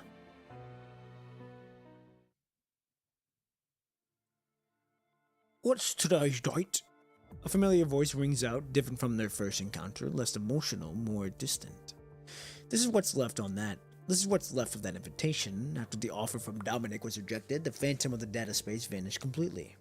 All that's left is a standard Q&A protocol and a hidden black box of information on the system's very end. Status of Hedor Tower? While no answers are strictly necessary to proceed, these parameters-like questions naturally lead to one follow their logical sequence. Status of contamination matrix. Status of Babylonia. As the questions conclude, a new interface appears on the screen. Please enter preset password. Incorrect password. The interference resets. The code input field stands like an impenetrable fortress, guarding secrets and truths in the abyss, tantalizing close yet out of reach. If the relevant parties want to leave a mark on this era, you'd be their top pick. What are you planning? Keep an eye on it. The clues are closer than you think. Having learned about Von Vonnegut's statement, Asimov secretly recruited several cryptograph experts, compartmentalizing the information source before having them analyze the potential objects and data separately. The forum accounts and terminal passwords to student IDs and file information. Password experts have explored countless possibilities, but every guess has been a dead end. As you sift through the various possibilities, you finally settle on a sequence of numbers you know intimately. Now, this is going to be wild if that answers, because that is our code. That is our fucking, that's our code for being a construct. So, if that's going to be the answer and that enters it, that's going to be fucking insane. 931206. Incorrect password. Okay, never mind, we're chilling. The error message is unsurprising. These numbers were your personal secret. How could they possibly relate to Dominic? Even if they were discovered in the file, they'd never be the password here. Your vision returns to normal as you close the chip program. You return to the terminal and package and You return to the terminal to package and back up the clean zone statistical data to the next department, when an unexpected message pops up. Multiple password verification attempts and changes have been detected on your account in a short period. Due to potential security, please reset your password. Ah, damn it. You watch the password experts begin another round. To assist them, you have to reset all your passwords after sharing them. Standard security protocol. To meet password requirements, your new password must include at least 3 of the following: uppercase letters, lowercase letters, numbers, and a special character. The password requirements for my work account are even more complex than the black box password of Dominic. Wait, that's... As you mutter to myself. What? As you mutter to myself? What kind of wording is that? Your fingers hover over the keyboard, a strange thought forming in your mind. The password requirements for my work account are even more complex than the black password of Dominic. That's it. Even if the black box password is complex, it just can't be numbers, can it? If Vonnegut hint is genuine, it really does have something to do with you. 932116. 93120B? 9312006. No. A sudden overwhelming impulse compels you to reinsert the chip, bypassing the initial prompts. Q31206. What does the Q have to do with anything? As this different response echoes, a blinding light fills your vision. Meanwhile, Luna walks down a dark, diplomatic road toward her empty childhood home. Dawn is approaching. Luna gazes at the dusty floor and closes her eyes. That day, beyond the gate in the Inverhedo Tower, she stepped into an ethereal tunnel bathed in starlight. In Celine's plan, Luna was to be her key to means a fully return to her past. Q equals 9 since passwords tend to require both letters and numbers. Oh, okay. Oh, Q equals 9. Oh, okay. Still confused me a little bit since I really don't understand that shit, but hey, you know what? If it works, it works. But now, with Luna emerging victorious, no such key will ever appear. Having inherited everything from Celine, Luna now understands the true meaning of entering the tunnel. Unlike humans with their unique frame, she lacks the ability to send messages to her past self. Yet she steps forward, compelled by feelings and cannot ignore. Is this an attempt to alter her tragic past? No. During an extensive exploration, Luna has already witnessed the consequences of reckless time manipulation through countless simulations shown by Celine. Even if she had given up their winter supplies, Luna and her sister would still have been attacked that winter. Besides, she had not become a constant in Lucia's place. She had remained a burden to her sister, destined to perish in the depths of the winter as snow fell endlessly. Even if she were to venture deep into the tunnel, back to the days shortly after the punishing outbreak to save her family, they still wouldn't qualify for the Great Evacuation. Nothing would truly change. No matter how many failed futures Celine showed her, or how she urged Luna to change the past, she had but one goal: to drive Luna into despair through futile attempts, and then to make her walk back that hate-filled path once more.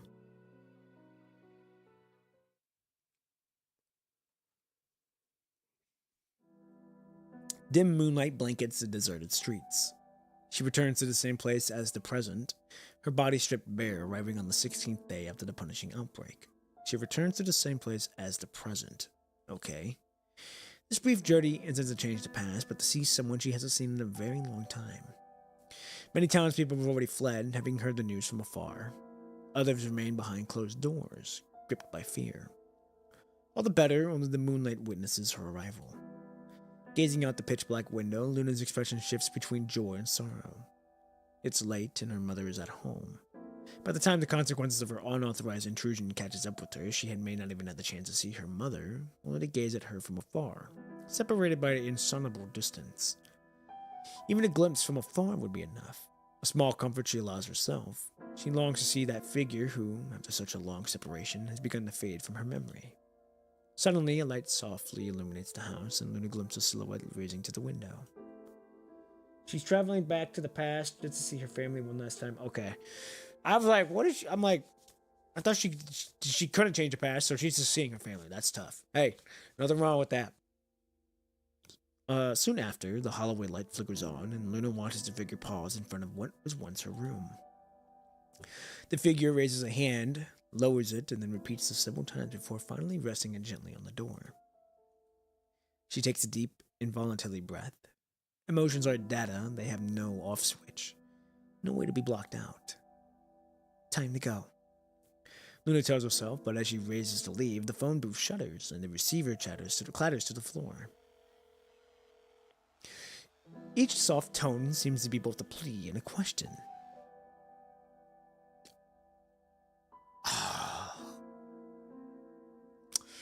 Damn. A hand reaches out to lift the receiver, but hesitates. Luna finally steps into the phone booth and, after a moment's hesitation, dials a number that should go unanswered. Hello? Who's speaking? Hello? Hello? Luna forces the word out awkwardly, like a child learning to speak. The other end of the line falls silent. As jumbled thoughts swirl her mind, Luna moves to hang up, but a voice from the other end stops her. May I ask who this is? Luna slowly brings the microphone to her ear.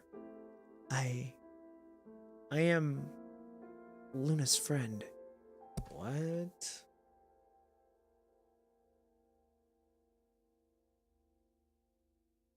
Wait, so she dialed her family's number?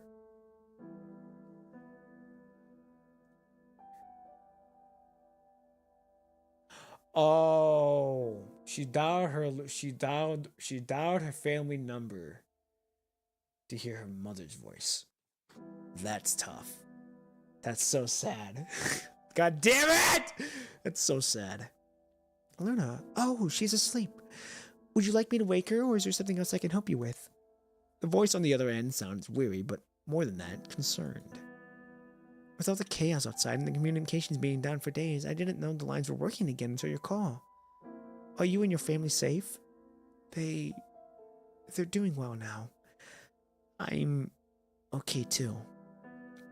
Though the phone moves glass, she watches the distant figure standing vigil in the night, waiting for her daughter. Wait, I'm so confused here. The distant figure standing vigil in the night, waiting for her daughter. She is back to the past, literally. She knows changing how things play out. Oh, okay. It's late. Are you still up? Yes. Lucy and her dad haven't come back from their walk yet, so I'm waiting for... Oh, wait a minute. Is this Luna? Wait a minute. No, it can't be. She's talking to her mom. Okay, that's what I thought. I'm like, she gotta be talking to her mom. What about you? Why are you still awake? Don't wait any longer. Run away now. This place will fall too. She desperately wants to warn her, but knowing the danger of altering the past, she can only remain silent. I'm just so sad. My family hasn't come back either, so I'm waiting for them. Can you keep me company for a while? Ma'am, fuck! The figure inside the cottage raises to move toward the window. Of course. You remind me so much of Luna. She does the same thing, always asking me to talk to her when she can't sleep.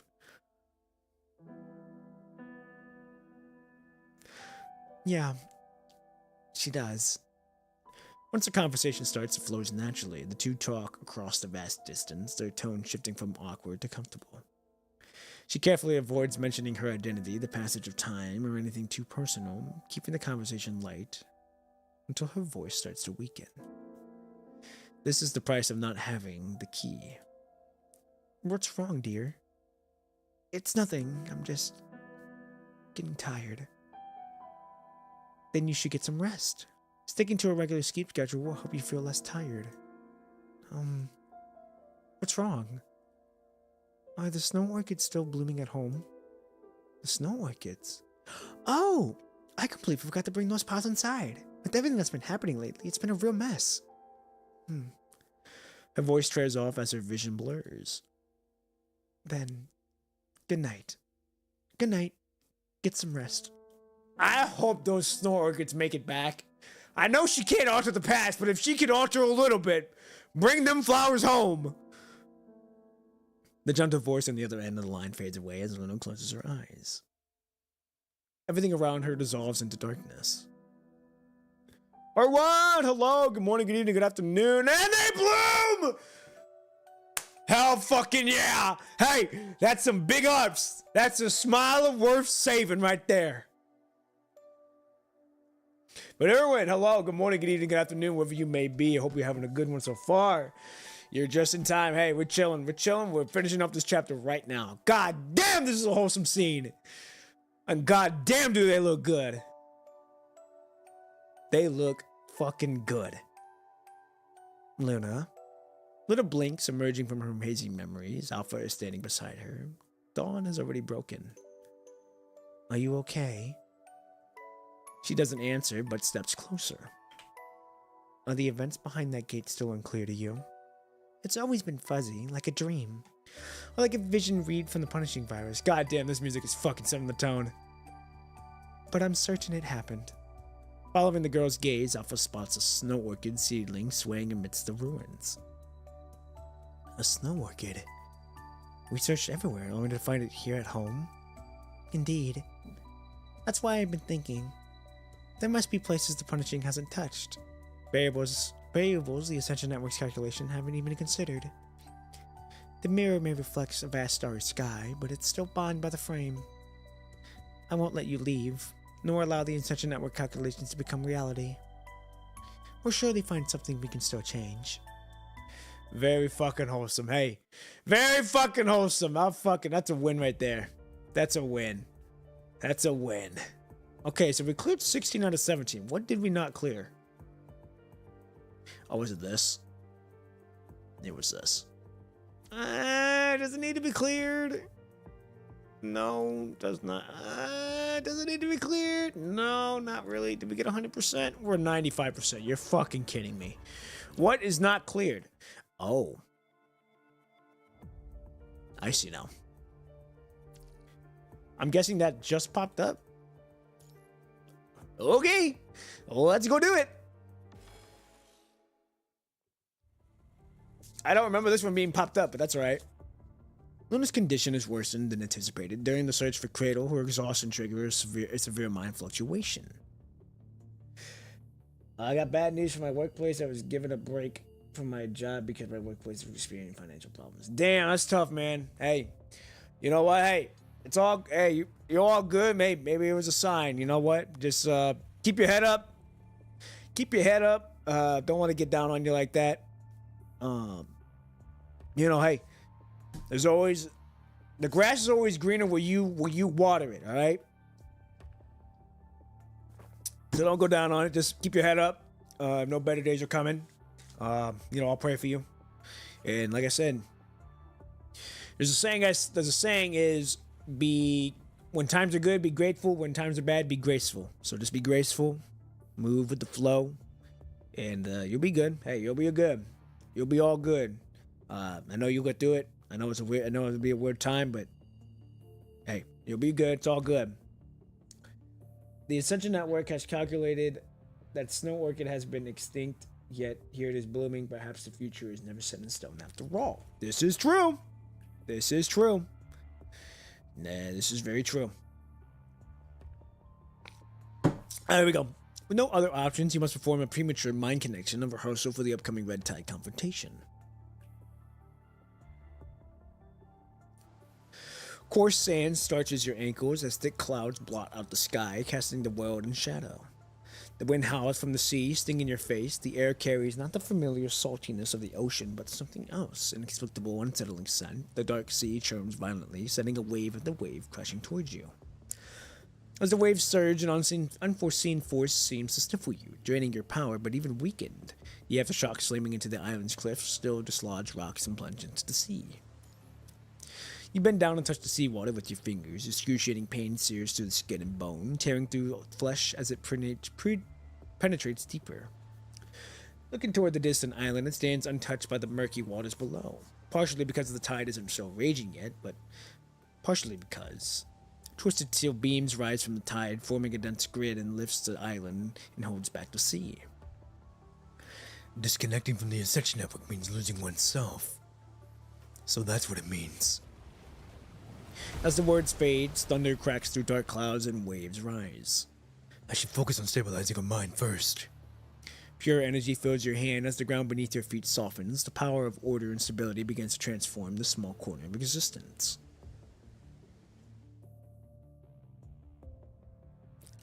As you step onto the island, a manifestation of Luna's consciousness, your power purifies the seawater clinging to your body, causing it to evaporate. There, at the center of the island, a familiar building appears. This was once Luna's home. Entering and completing the remaining steps would stabilize her mind, but your footsteps halt in the sand. Should the cooperation really go this far? The non-aggression pact is just Luna's verbal promise, one-sided and unenforceable. Trusting one's fate to another is a foolish endeavor. After the anomaly at the Inverhedo Tower, Luna and her allies can now draw your attention with faint attacks on the medical center, proof that the Clean Zone can no longer defend itself from the Ascendants. The pure punishing virus has reached the tower's doorstep and is burrowing deep within. If Cradle unleashes another red tide attack, If Luna desires, once this is over, both the Grey Raven and the Clean Zone will be deep in trouble. There's no way to guarantee Luna's compliance with the future cooperation treaty. Lawson thought you continued toward the building. Something must be done. Approaching the building, the iron gate groans against its hinges. Luna's words from earlier still ring in your ears. Grey Raven Commandant, I need your mind linked to mind. When I make contact with Red Tide, I'll need your help to keep my mind stable. I won't harm you or the Grey Ravens. Why trust me? You'll find out soon enough. Luna, I hope you won't make this any harder than it already is. With renewed determination, you push open the iron door without hesitation. Focus on your mind and step aside. Ooh, excuse me.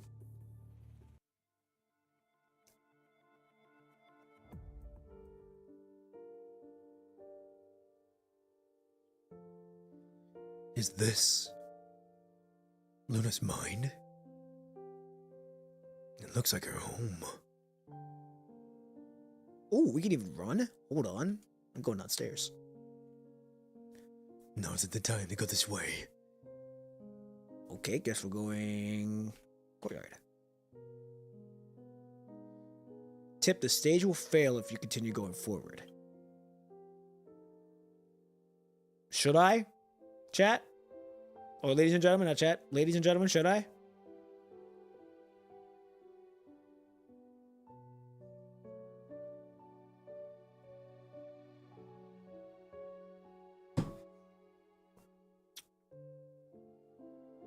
We'll hold off now. Let's play hide and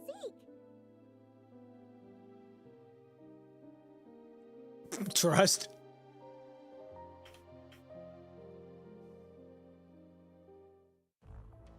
Damn! We fucked up! That's alright.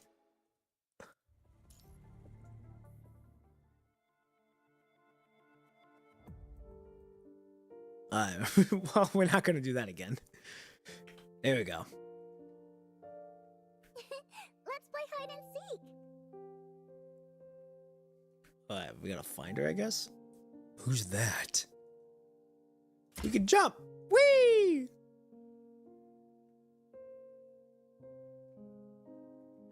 Alright, let's go back to this way. Can you find me? What the?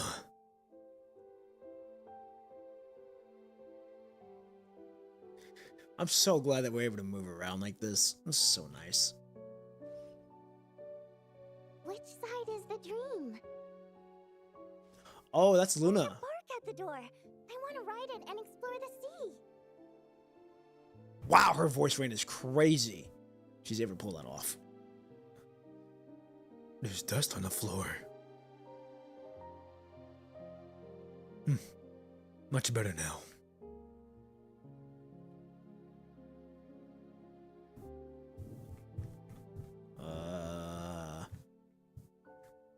Sure there's nothing else. Alright, we're good.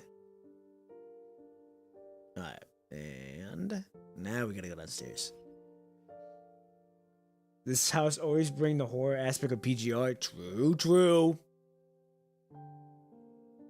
It's empty inside. Maybe we can find something over there. Yeah, that's fucking Luna's voice. Will Her it be on the dream side or on the reality side? It would probably be on the dream side. Oh! Nice. We can switch between reality and non-reality. Good to know. We'll spit it down.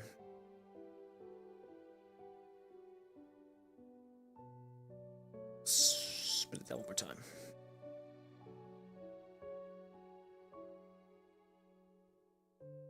Spit it down one more time.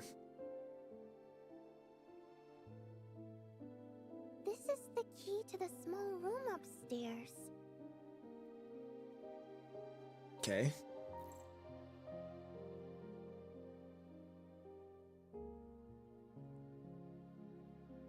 There are monsters ahead. Going to the basement now will make you skip the puzzle and enter combat directly. Ooh, we don't want that. Let's wait. Let's get the puzzle first.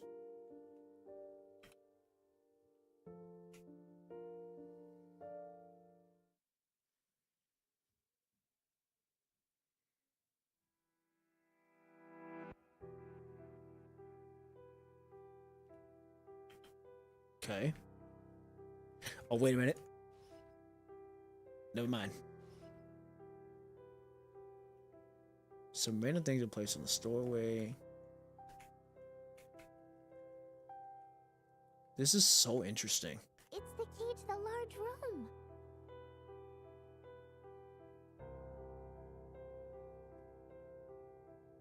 Oh, okay, we're missing the key stuff for that one.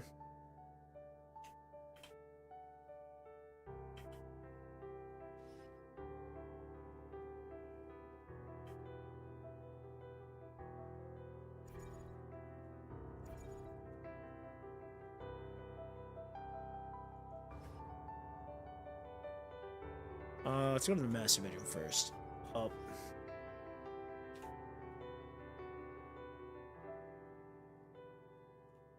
A piano. Do, re, mi.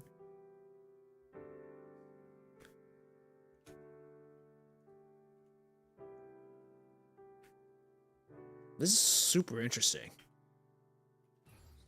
Oh.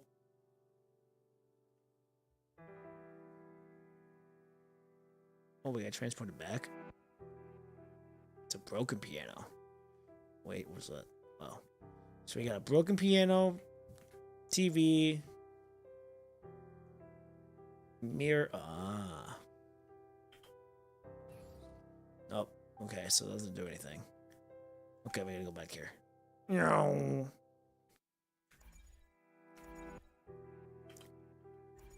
Okay.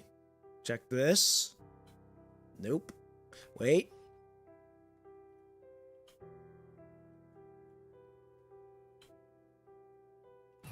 To dream again? Or wake up? Oh, whoa.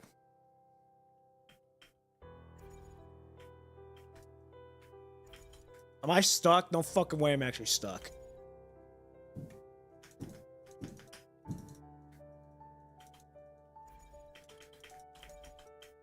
What the fuck?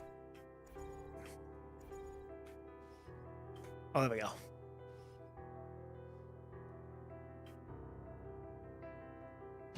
Wow, that was so cool!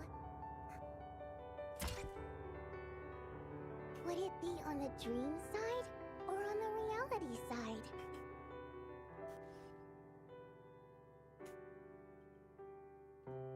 Do, re, mi.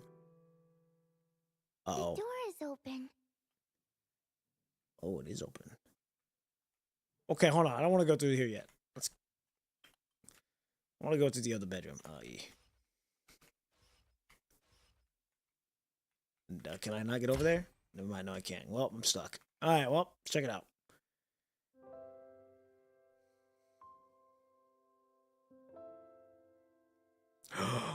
Luna! I'm here, baby girl. I got you.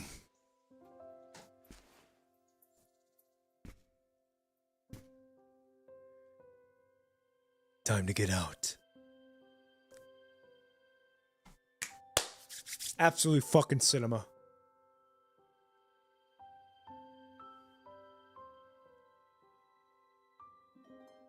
The blue sea.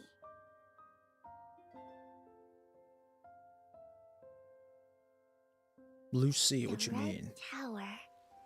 Oh. Oh, Copperfield Aquarium and Verhevita Tower. What's next? The purple forest. Hmm.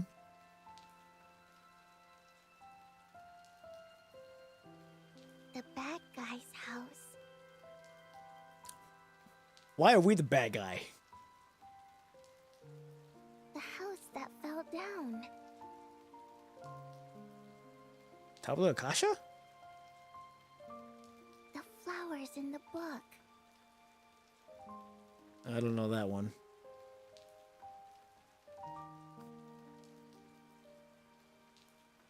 You found me.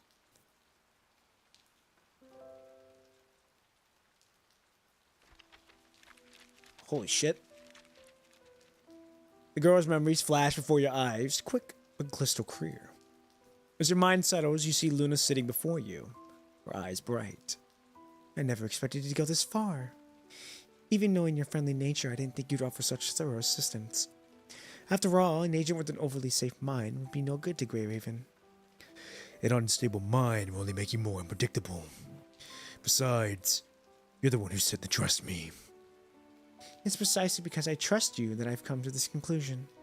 The Grey Raven Commandant may be willing to risk death, but Pop and P would never presume to make decisions for the squad or for the people of the Clean Zone.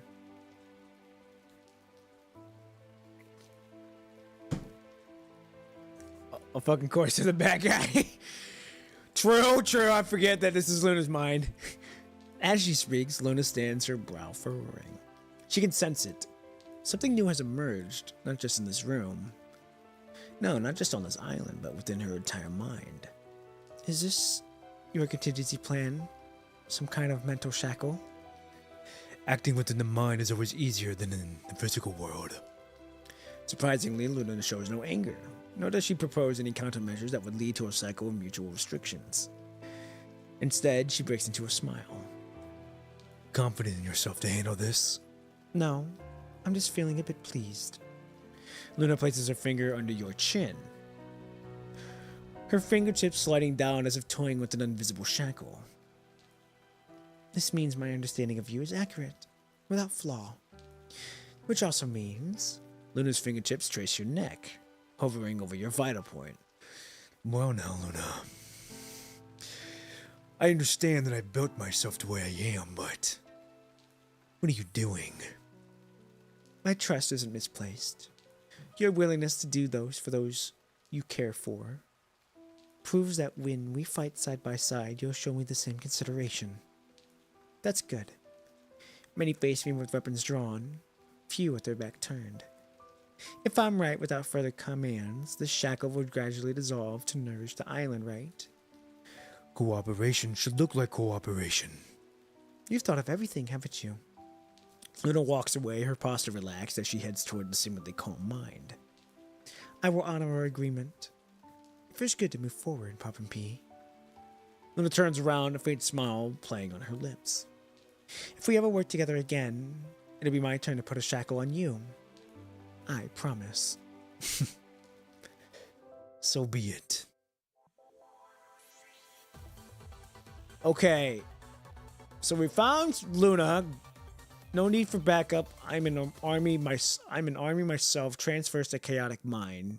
We're watching classics. So did we beat the chapter? We did beat the chapter, but this makes me want to go back to get the other ones.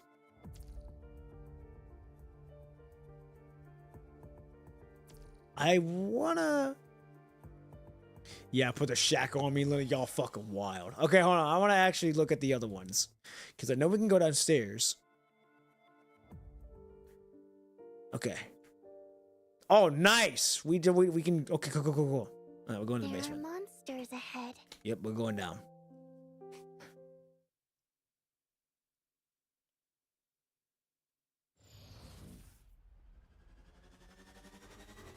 Go to the deepest section of the mine, move closer to the wall, and dodge forward to climb the wall. Hey, wall riding! Get out of here! Okay. Use the hook to move the terrain and move. Whee! Bop! Okay, there's one. There's another one down. Hurrah! Parkour time.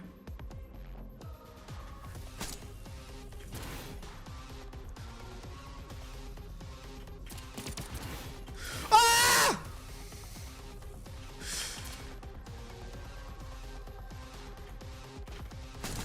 Oh shit! No, we died. Go back?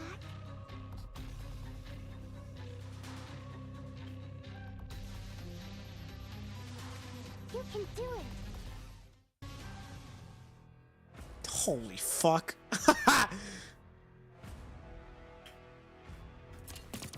Woo! On the dream side or on the reality side?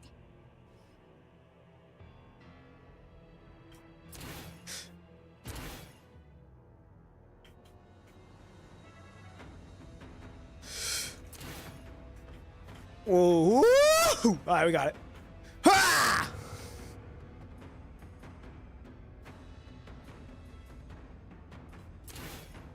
The blue dad is turbulence, unable to trick. You can do it. Okay, hold on. Oh, I see now. Okay, hold on. You can do it. Okay, hold on. I got this.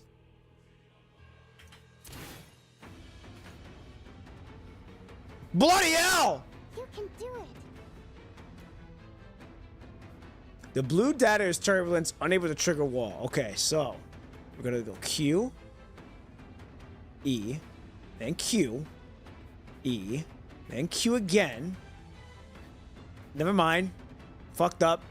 You can do it. So Q, E. I gotta fucking wait for that You longer. can do it. Okay, hold on. Hold on. I promise you I'm really good at parkour. Okay, I fucked up. I promise you I'm really good. Okay, so Q. E. Q. What the fuck? You can do it. Okay, so Q. While running. E, Q. There we go. E. E, Q. What? Huh? You can do it. Q. E. Q. E. Q. What the fuck? You can do it. Q. E. Q. E. Q. E. You can I do wasn't it. quick enough. Okay, hold on. I'm not quick enough on this shit. Ah! Q. E. Q. E. Q. You can do Q, E, it. Q fast. Okay. That's what I'm fucking up on. I'm Q, E, Q fast. Okay.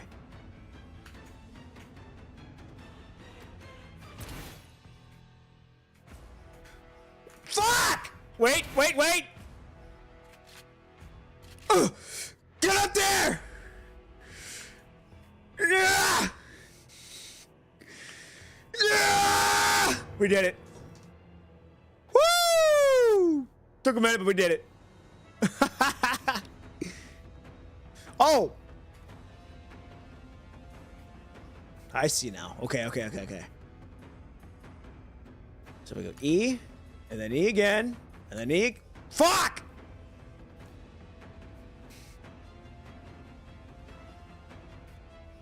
Are you fucking kidding me? I thought I did it right. So you, then you, then you, then you. Now we're there.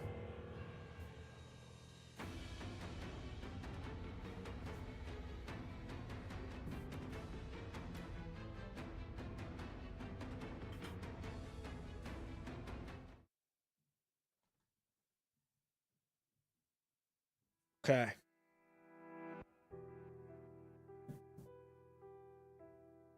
Okay, so there's that. Can I open this door? I'm missing a key. What key am I missing? We're not grabbing you yet. Okay, never mind. We are grabbing you.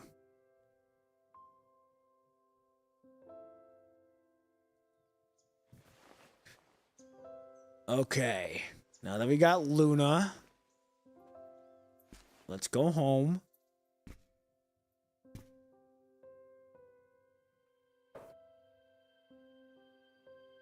And then I'll skip this, and then I'll skip this again, so that way we can go get the other one. You found me.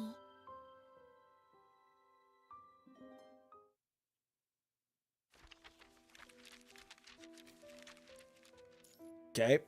We don't need that. We did it anyways. There's the chaotic mind. Now we need to go get this other one, which I know where it's at.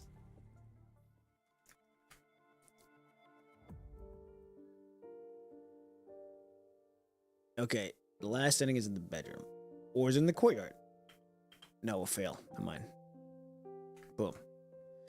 Now we go to the second floor. We go to the bedroom where we got that one key.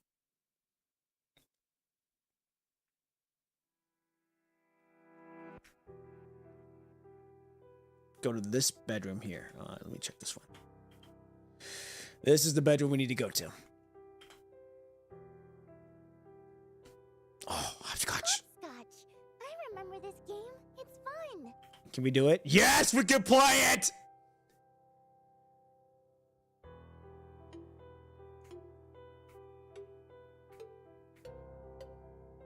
Woo!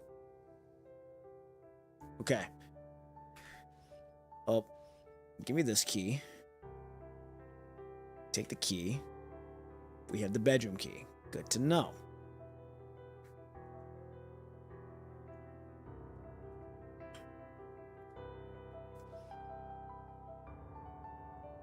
Okay.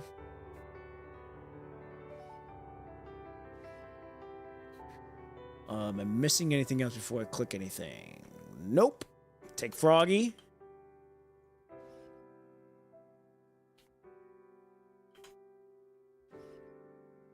I didn't know. Oh, you didn't go to the bedroom before? Yeah, I didn't go to the bedroom at all. Okay, so I guess that's it? Oh. Okay. Got the bedroom key, got the painting on the wall. Piano room. What key am I missing here then?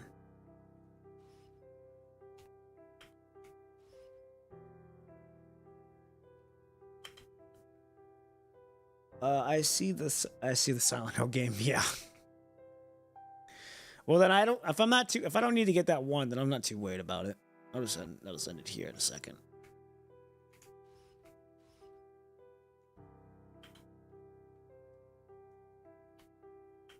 Let me check everything before we do it. Yes, yes, yes. Okay.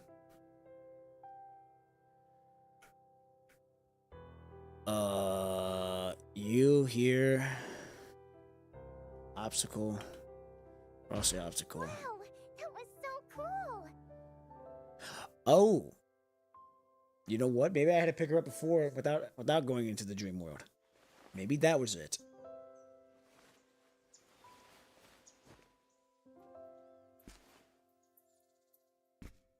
Let's check. Let us check.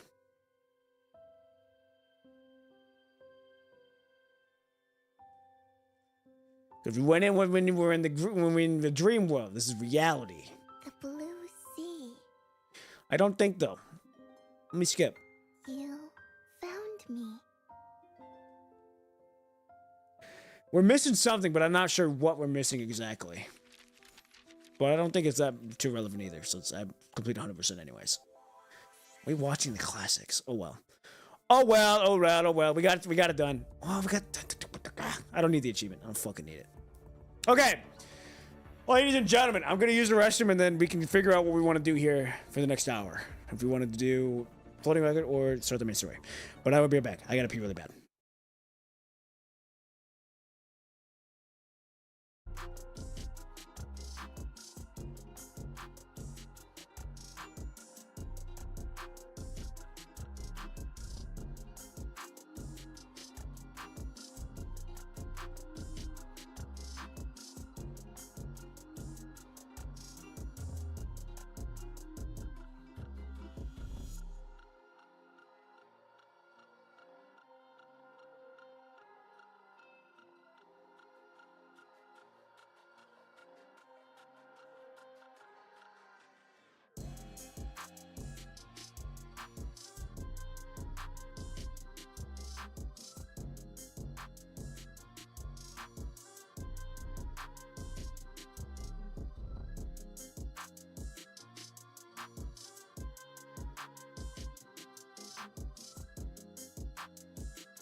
Ladies and gentlemen, I am back.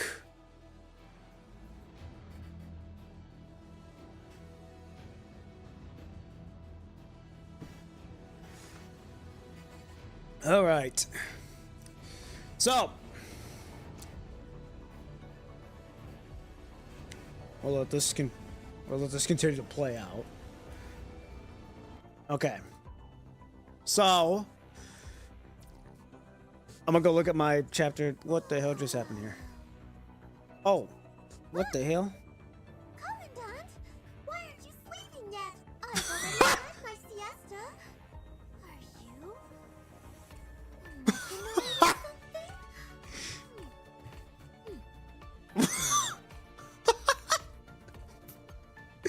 What the hell did I just walk into?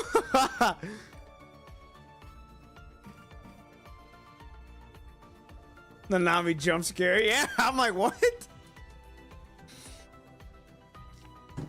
Okay.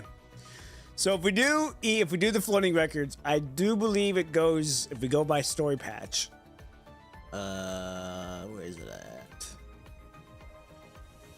Is it interlude? No.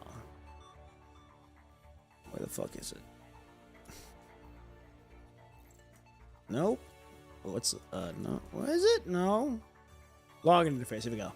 Now, if we go by patch numbers, it'll go Bridget, then they go Han Ying, and then Wan Shi, and then it's Shaper's Ripples. So we will do Bridget's first, and then we will go from there. We might as well start it. Might as well get a head start. We've got, I don't know how long until everything goes away. Let me look. Let me double check. We've got 36 days until that story goes away. We got 37 days until her story goes away. We're going to try to make as much headway as I can. If I, for some reason, cannot get it all done, we will do these probably within the last week. So probably, we'll say if there's 10 days left, we'll start this story, and then we'll do Lucia's story. I will get spoiled by Lucia's story, but that's all right. It is what it is. All right, here we go. Ladies and gentlemen, we're going to do the floating record now. Floating record when day breaks. Oh, you tell me this is the same goddamn shit. Oh, whatever. All right, there's 22 nodes. That shouldn't take too long. Okay, here we go. Episode 6. Oh, episode 1 of Floating Record. Here we go. Fissures in the Wilderness. Heavy-duty vehicles traverse the uneven terrain under the slanting... actually, let's do this. I should probably edit the title.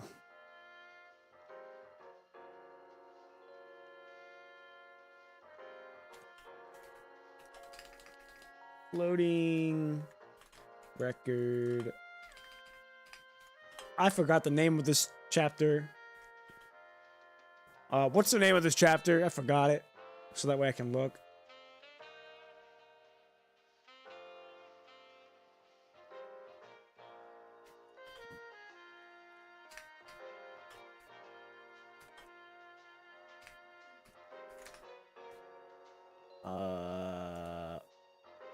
When day breaks. Okay, thank you.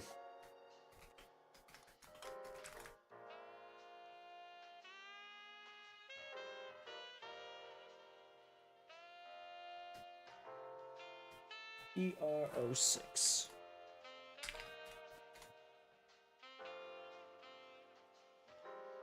Today we boom. Okay, perfect. Thank you, ladies and gentlemen. All right, here we go. Heavy-duty vehicles traverse the uneven terrain under the slant-ray skies of the setting sun. Roaring engines kick up thick clouds of orange sand swirling in their wake. In a rail car, an old radio fights its way back to life with a weak and hoarse crackle. Families of the Palestinian disaster survivors must unite. Even after the punishing virus outbreak, we cannot tolerate. Deserves answers in conversations.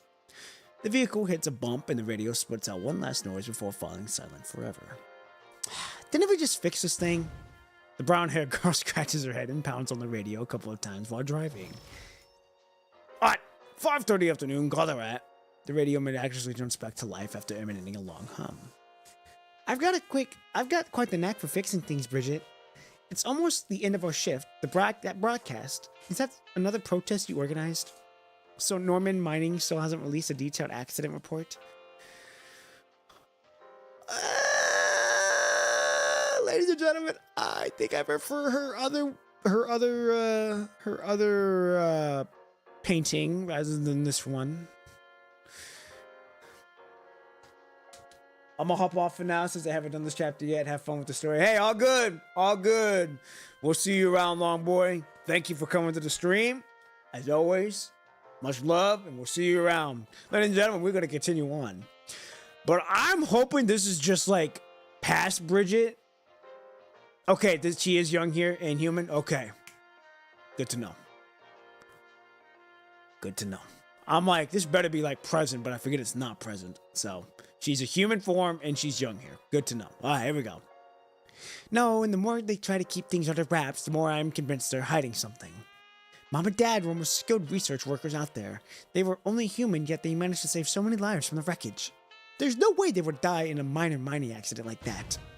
She slams her fist against the steering wheel. The radio protests with hoarse crackle, and she lets out a sigh. Oh, don't miss your stop. This is where you get off, right? Oh, yes. Thank you, Bridget. We wouldn't be able to go there to gather food if it weren't for your heavy-duty vehicle. So, see you tomorrow. Yep, see you tomorrow. Hey! Hey, I gotta like that, though. Gotta like the splash arts. The girl peeks out from the top of the vehicle. She smiles with a hint of sadness as she watches her last passenger of the day head home. Must be nice. Her family must be waiting her at home with the rations by now. In the distance, the setting sun flares as it descends over the wilderness as she squeezes out the last bit of brilliance. If only the accident at the constant mine had never happened. If only her parents, old friends, hadn't been in danger. If only she had stopped her parents that day and locked her at home. She's basically a Lucille here. Yeah.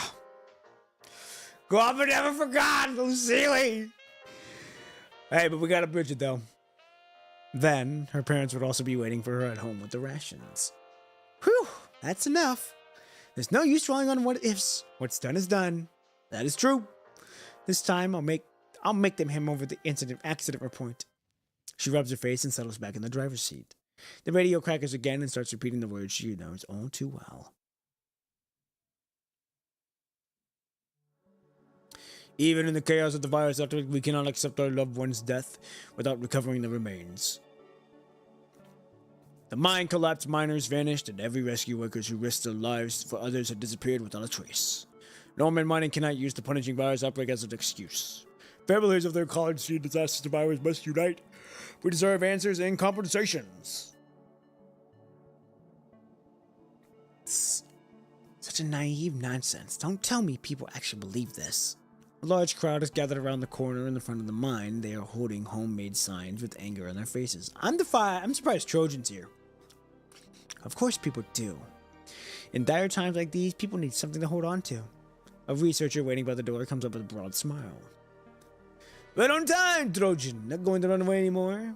Running away won't get us paid either. At least the Colonel Cooperation paid us.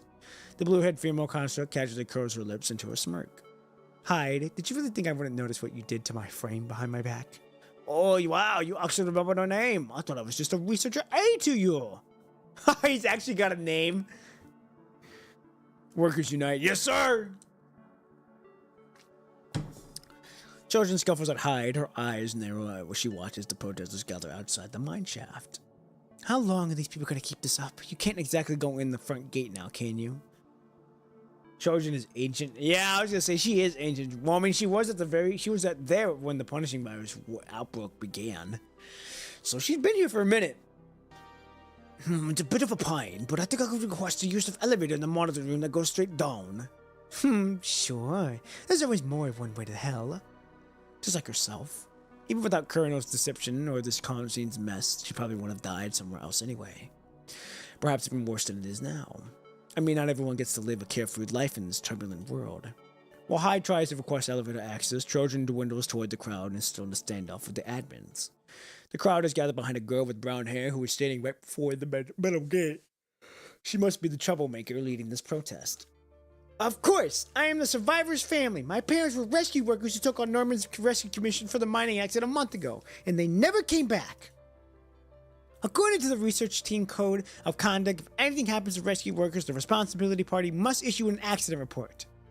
The responsibility party is a laboratory contract by Norman. We don't know. That's not an excuse. We want the truth. What was cause of this mining accident? All mining machinery should have been removed and replaced with the manual labor after the Prodigy virus outbreak. How did the virus suddenly break out into the mines? If there really was an outbreak given how fast it spreads, so why are most of the mining sites in the colony still in operation? Dot. The administrator keeps stalling, then dodges behind the metal gate, slamming another heavy door shut before disappearing into the room. Every time! She slams her fist into the gate in frustration. It's already been a month. What else can we do? They're making deals behind closed doors again. She deliberately lowers her voice. I hear they're raising the compensation and permanent residency in a safe area plus 6 months for the supplies. It's making some people waver. Let them take the offer if they wish. They have the elderly and the children to care for. They'll need this to survive. They should take it. But what about you? I will never give up. The brown-haired girl raises her head, and her pupils are blazing like an inferno, ready to burst and burn through the massive gates before her. We're not getting anywhere. Babylonia will send someone here to screen for humans with good compatibility with construct modification next month. I've already signed up. Construct modification? But the morality rate is so high. They trample on us and our loved ones without hesitation just because we're ordinary civilians on the surface who pose no threat to their empire. What if I become a construct in Babylonia? What if I could reach the higher-ups in Babylonia? Dead or alive, I won't let them hide the darkness forever. I will bring the truth to light, no matter what it takes. She glances discreetly at the brown-haired girl leading the group, without her usual reserved attitude. Such powerful drive in life. Trojan squints her eyes to feel the surge of vibrant energy. Her sensor modules experience an unusual warmth, a rare sensation for her. On the moonless night. Forget it. It's too bright, and I feel a little under the weather. She backs away from the fervent crowd with a sigh.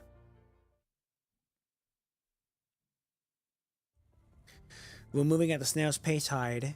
Looks like your clearance here isn't what it used to be. Your benefits and salary must have taken another hit. Ha! It's just a transition period. As a newcomer, I can't expect better benefits than anyone else. But the day will come.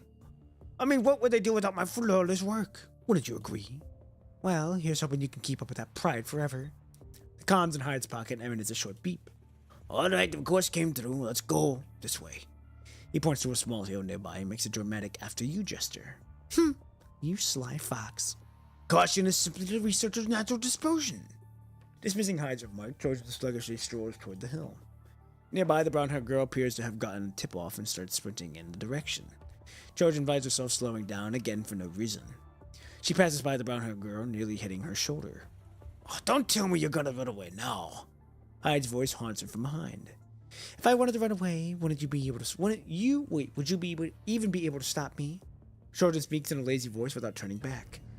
The elevator hidden between the rocks races downward, and it drops once again into the darkness. Okay. Episode 2, Extra Cost.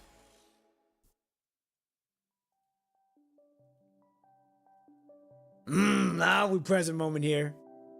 So is this support force? Oh! I'm so sorry, are you alright? Bridget accidentally bumps into a female construct carrying a big stack of documents when she takes a step back to get a better view of the expensive training grounds. Don't know who you are, you're probably just an NPC maybe, so we're just gonna go with it. No, that was my bad, I'm so sorry. The female construct quickly starts bowing, fixing her crooked glasses. Her braids almost touch her shoes every time she bows. But I'm the one who bumped into you. No, it's because I wasn't watching where I was going. Bridget stops the construct from bowing again and quickly picks up the scattered files. Well, now that we all know each other, hi! I've been assigned to the support force as a construct. Name's Bridget. I'm Rulin. Rulin adjusts her glasses, looking uncertain. She takes the files from Bridget and starts speaking with a stammer. You are an NPC. I'm a construct from the support force. Because I made some mistakes during a mission, I'm now being trained again. Tears begin to swell up in her eyes as she speaks. She reminds me of one of those old 90s animes. And she also reminds me she could be from Evangelion. Or whatever the fuck it's called. I was so close to passing the training evaluation, I wanted to enter the task force. Hey, don't cry. Bridget panics, not sure how to handle this construct's sudden burst of emotion. Sorry, I just shouldn't be like this. True? Yeah, I mean, I'm saying, like, it's the face. It's the face that's selling me to get it, and the big ol' eyes, too. Rulin sniffs her nose and forces herself to calm down. It's impossible to be perfect all the time. I've been blown up quite a few vehicles, a few tanks before. At least now I have a chance to make it right. Bridget gives Rulin a reassuring pat on the shoulder. Yeah, you're right. Rulin just knows Bridget is trying to comfort her, but she can't even remember the last time anyone cheered her on. Dead weight. That's what they call her. Perhaps her terminal illness damaged her motor functions before she was turned into an attack construct, and that's why she can never keep up with her team. She's an attack construct? You don't look like you're an attack construct. Only one person wholeheartedly believed in her, and believed that one day they would fight side by side. Well, then you have to believe in yourself. One day you'll join the task force, and together we... Rulin? Rulin! The brown-haired construct voice snaps Rulin out of her thoughts. Sorry. She apologized without thinking. You don't need to apologize all the time. It's not a good habit to have. This is true. The training camp is telling us to assemble. I better get going. I'll come with you. I need to complete training hours and pass the assessment. Wonderful! Let's do this together. Rulin is Bridget's first friend and support force. Here, these files just came in. I'm handing them over to you. The training data for this batch of newcomers looks pretty good. Wait, why is this kid's strength so unusual?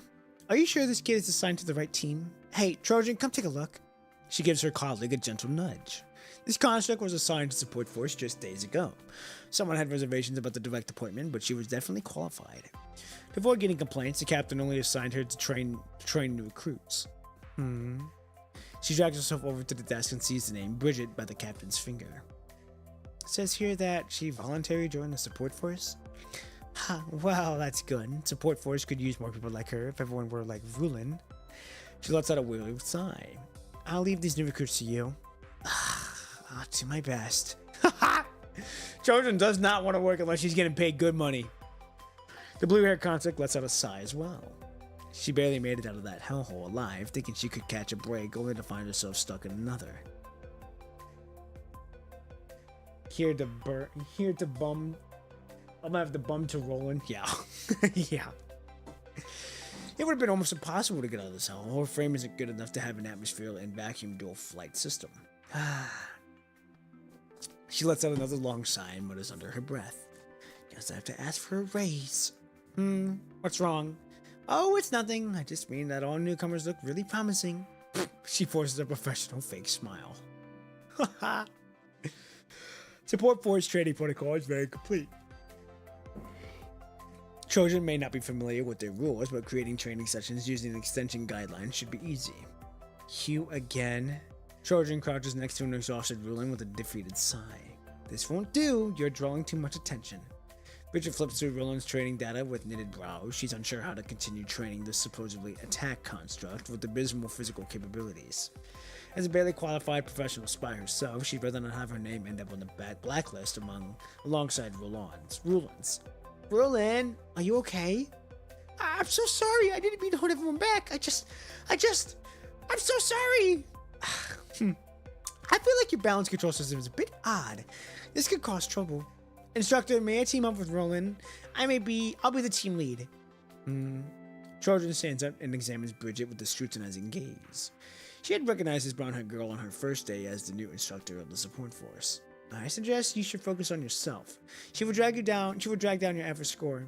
She won't cause me any trouble, ma'am. I can help her without any compromising my performance. Rulin is my first friend to hear. Right, Rulin? The brown-haired girl's smile is so radiant that Rulin gradually stops sobbing and gives a gentle nod. Thank you, but I don't want to be your burden. Come on, don't brush off my good intentions. Bridget reaches out to help Rulin up, then gently dusts off her clothes. Ma'am, I will show Rulin how to complete the rescue mission she was just working on. The rescue simulation system uses a standard frame version designed for the support force training. It is different from your own frame, so you will need to adapt to it right away.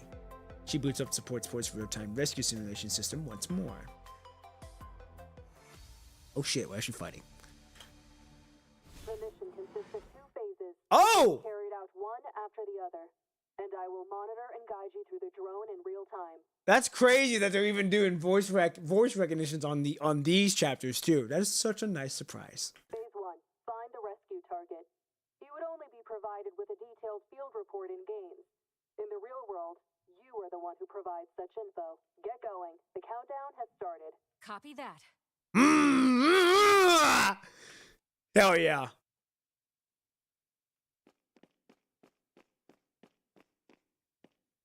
What? What?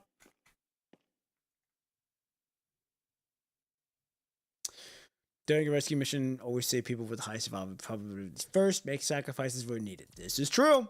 They taught us in EMT. They taught us that in the EMT class as well. That you have to look at the you have to look and see who can walk, who's injured, who's severely injured, and who is not gonna make it.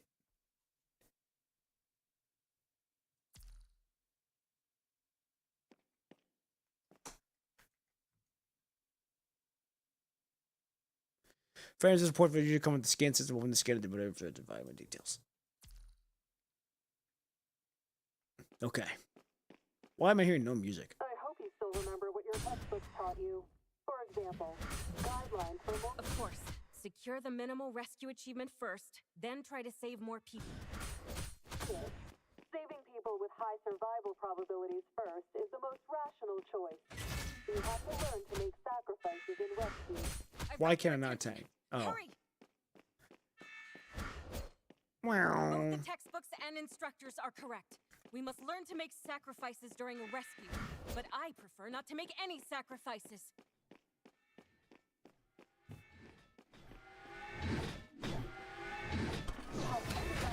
Okay, now I don't know her moveset at all. It's just a scratch. If a construct can take care of the rescue mission single-handedly, and it would be an escape mission instead. But the risk I take is safe. I have no reason to sit around doing nothing. I'm already. Oh my goodness! Dangerous ahead. Be careful.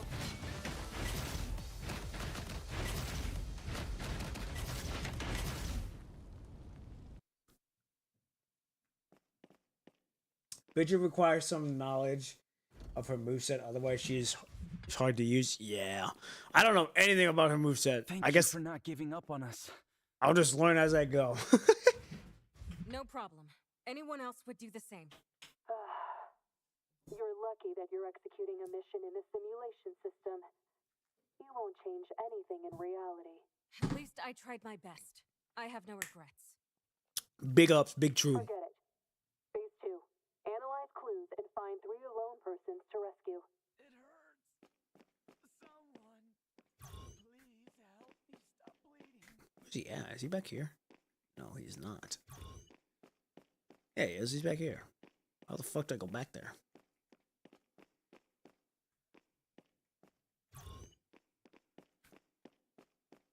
Oh. Footsteps.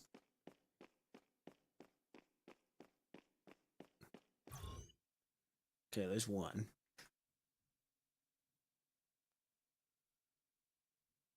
Thank you for saving my life. No problem. Anyone else would do the same. We got 2 here. Go this one first. This is my final warning. Bop!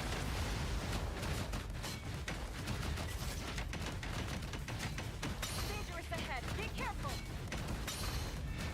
Oh, wait a minute. I got it. Hold on. Oh, I fucked up already. It's dangerous ahead. Be careful.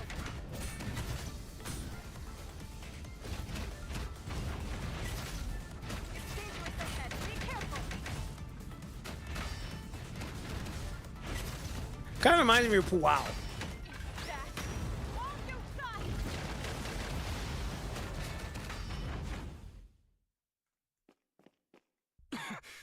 Thank you. I thought I was going to die. No problem. Anyone else would do the same. You can also block your own shield with dodge without moving. It'll be boomeranged. Oh, cool. Nice. Good to know. Okay, there's that one down. We gotta go with this one. Oh. Okay. No one can pass me.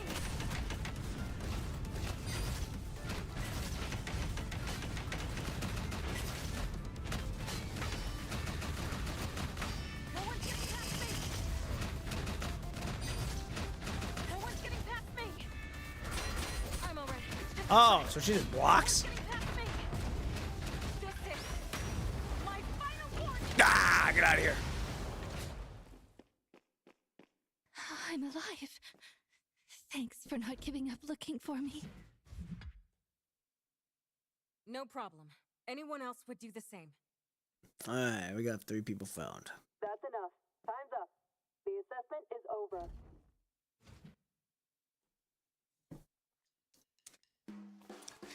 As the real-time rescue system powers down, Bridget stands breathless in the training area.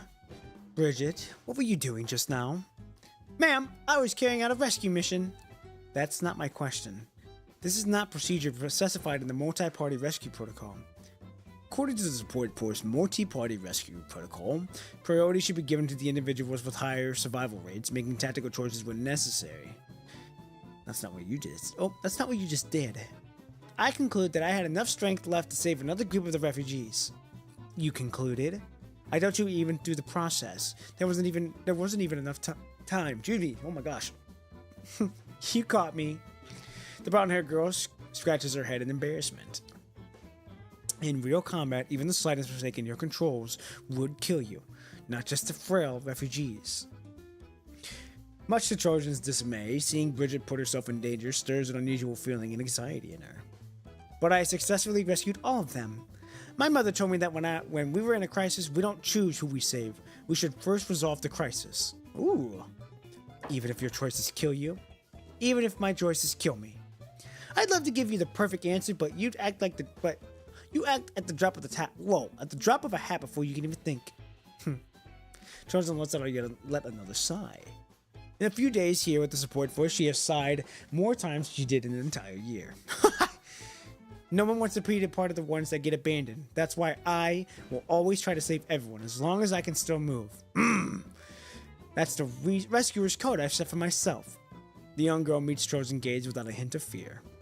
Whatever works for you.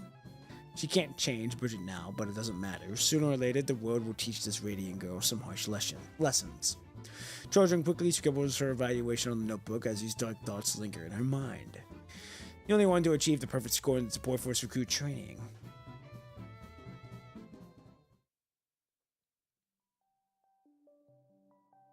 Huh? What? This is crazy! So is this how it feels to move as a normal construct? How do you feel? So this is why I wasn't... So this is why it wasn't because I was too weak after all. Rulin finally musters the courage to tell the frame maintenance staff about her past condition with Bridget's encouragement.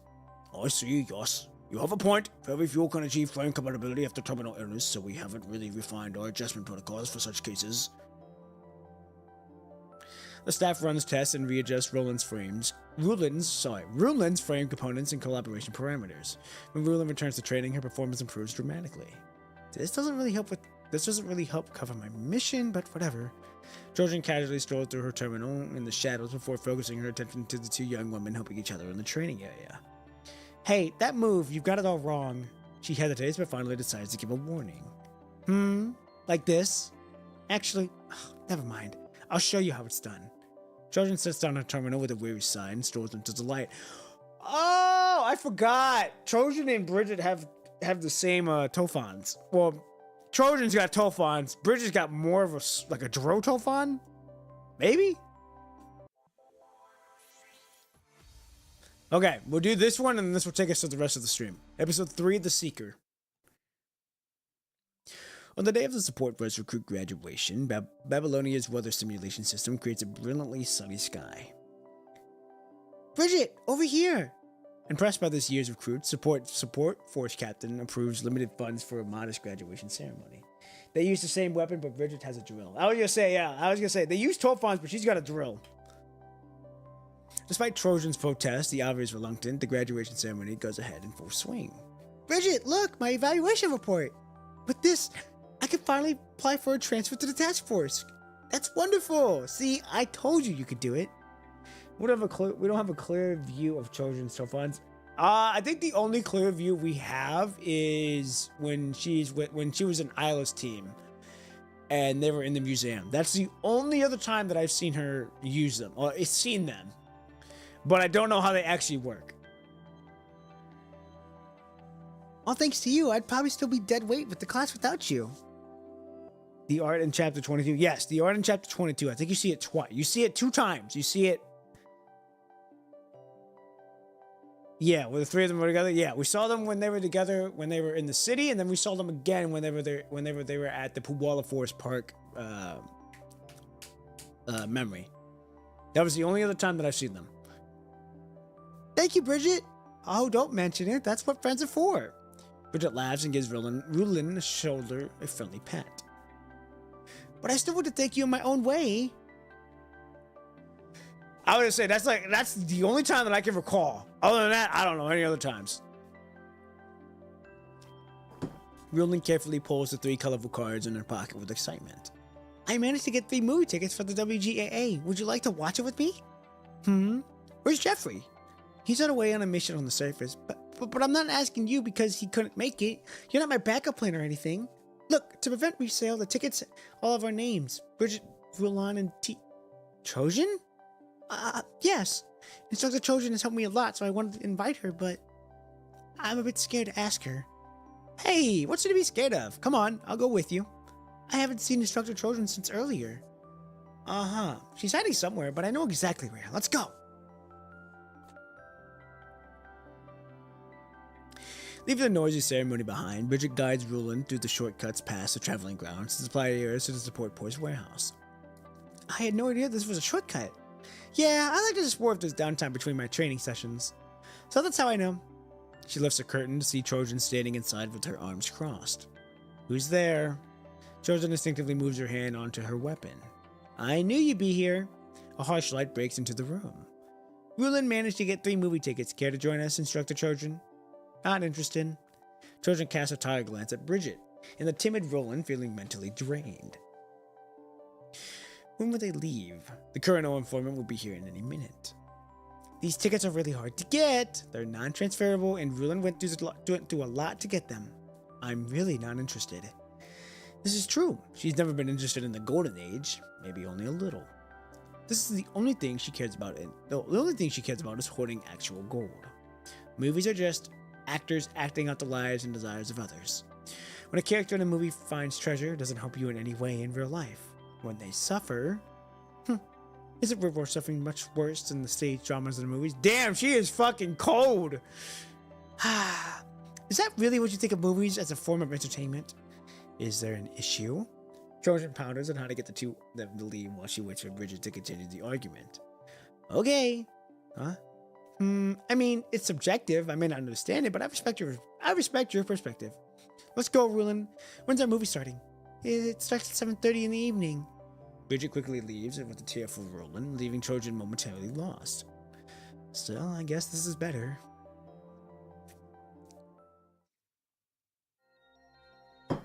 The Colonel agent arrives exactly 5 minutes later, using secret signals before entering this corner of the warehouse that has no surveillance. 7:30 tonight at the new outdoor theater of the WGAA. Ain't no fucking way. You'll receive your next information there. The keyword is popcorn. Why are you holding out your hand? Ticket. I'm not gonna pay money to get info for my new mission. Since when do employees have to pay to work? I can't make that call. I suggest you inquire the logistics support or file a reimbursement afterward. You better hope that works. I've got other stuff to do. See ya. The informant leaves in a rush for fear that Trojan might grab a chair and smash it over his head. Too scared of Babylonian to set up more encrypted channels, forcing these stupid rendezvous. And now I'm supposed to fucking pay for this myself? Shit! Damn it! What a bloody quit. Oh, it's already fucking 5:30. Where am I supposed to get these cursed movie tickets? Oh, wait.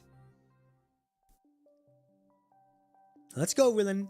When's our movie starting? It starts at 7:30 in the evening. She gets pissed if she's got to spend money. God damn. Trojan pauses for a moment before making a call. Bridget, is Rulin still with you? Well, Night falls and a few stars begin to glide across the simulated sky. Hey! The WGAA spent a fortune restoring projection equipment from the Golden Age and built a new outdoor theater to regularly screen classic films shot on Earth during that era. The chairman of the WGA claims that the films help those who have lived in Babylonia for far too long remember their homeland, a place so close yet so far. This excuse is a bit far-fetched, but Babylonia proved it. At the modest outdoor venue, fighters and staff from Babylonia filled the seats in high spirits. Some have brought homemade snacks and various electrolyte drinks. Let's see.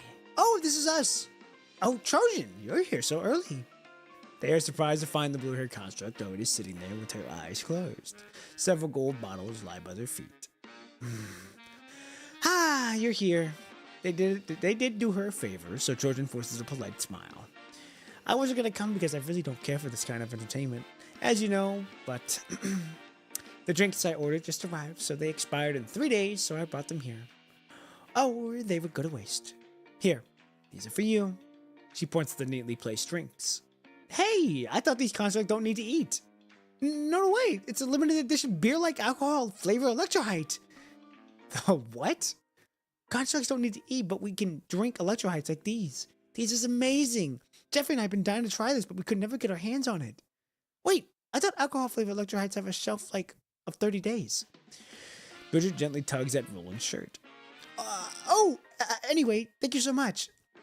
Don't worry about it. I'm glad you like it. She turns her gaze uncomfortably. She is not used to handling such direct displays of emotion. Class and Trojan, yeah! I really like this music. This music is very nice. Is the movie about to start? The guide lights dim as the massive screen raised by the WGA staff flickers with snow-like static. This one is called The Twilight Seeker. I heard it's a really old film. This is my first time watching a movie. The movie begins. On an endless wilderness, golden sands and gun smoke linger in the air. The sun is dipping low. Horse and convertibles race across the vast landscape. Cloaks billow wildly in the dusty wind as thunderous hoofbeats rip through the air. The film rolls slowly, but Bridget and Rulin are already lost in the symphony of light and shadow. Even Trojan finds herself drawn to the sword on the screen. As the sound of mechanical gears break the silence, the massive screen suddenly goes dark. What? What's going on? I think there's something wrong with the projector. Man, what the fuck? The projector has short-circuited. Screening will resume in approximately 3 minutes. Please remain in your seats. I repeat, the projector has short-circuited. Screening will remain in about 3 minutes. Please remain in your seats. Oh, thank goodness. It'll resume. I thought it was just gonna stop right at the cliffhanger. Trojan, where are you going? The movie will resume in 3 minutes. I'll go and get some popcorn. Trojan is walking in the darkness with a bucket of popcorn. Its ridiculous sweet aroma rises with an irresistible intensity that disperses a rare moment of peace. Man, I need to go back to the movie theaters. The movie theaters are such a vibe sometimes. Hidden among the popcorn is a note with several timestamps written in code. Constain support to eliminate. A surge of emotion swells up within her. She cannot tell whether it is satisfaction or sorrow. She crumbles the note in the darkness and returns to her seat. Trojan still doing her covert ops work. Yep, she really is. Popcorn? Can constructs even eat that? It's fine. Eating occasionally can stabilize a construct's mind. Didn't you learn this in cultural training? Mind if I try some? Here. Bridget giggles playfully as she shares the bucket of popcorn with Rulin. Here, try some. She grabs a handful of popcorn and puts it in Trojan's palm. At the end of the movie, everyone meets their destiny. The villain who had all the cards falls victim to their own greed, and the vengeful hero rides off into a new life. Whew, I was so worried that the villain would get a happy ending. Ha! If I were the protagonist, I would have got myself into that situation. Trojan, the movie's over. I spaced out. From that ending, right? It was amazing. Yeah, it was. The despicable and greedy will get what they deserve. Bitch, you were riding your own grave! You are greedy as hell. You want money. This is how any story should end. Right. Wait, Trojan, where are you going? You're going the wrong way. The dorm is this way. She says that, and she is so greedy every time. Okay. As much as I would like to keep going, we're going to stop right there. That's not bad. 14%. So we're able to get 3 episodes done. That's not bad. We are very patiently waiting for 31 to get to chapter 31. We're not going to get there for a minute, which is fine. I'm not in any rush. So we will do, we're going to, once we get done with Bridges chapter. We'll see how long we have until the DMC collab with the Cody go away. And then from there, we will make our judgment based on whether we want to do those first or move on to the next one. But this one is very short. Han Ying's chapter looks very short, so we may be able to get these two done before going into the DMC story. We will be doing the DMC story, don't you worry. That is happening. I just don't know when. I'm holding it off so that way I can move along with these. So, anywho, ladies and gentlemen, that's going to do it for today. We made really good headway. Really great headway on a lot of things. And yeah, I'm super glad that people came to watch. I know that I'm like I said, I know I'm ahead of, I'm right there with a lot of people now. So I'm right there. Either way, it's gonna be a fun stream moving forward with all these. I'll let you guys know what moves ahead of time and all that fun stuff. The short film, like I said, is going to take a minute because I'm working on a lot of things to the back end, so it's kind of on the back burner right now, but I will get to it. Don't you worry, I will get to it. So, Thursday morning, 6 a.m., we will be continuing chapter ER06 when day breaks. So far, it's pretty good. So far, I like it. I like the pacing a lot. It's really good pacing. And it's fucking shaping up to be a good chapter. So, anyhow, ladies and gentlemen, I'm going to let you all go. Thursday morning, 6 a.m., we will be continuing with Bridget's story when day breaks. Until then, I will see you then. I'm out. Peace!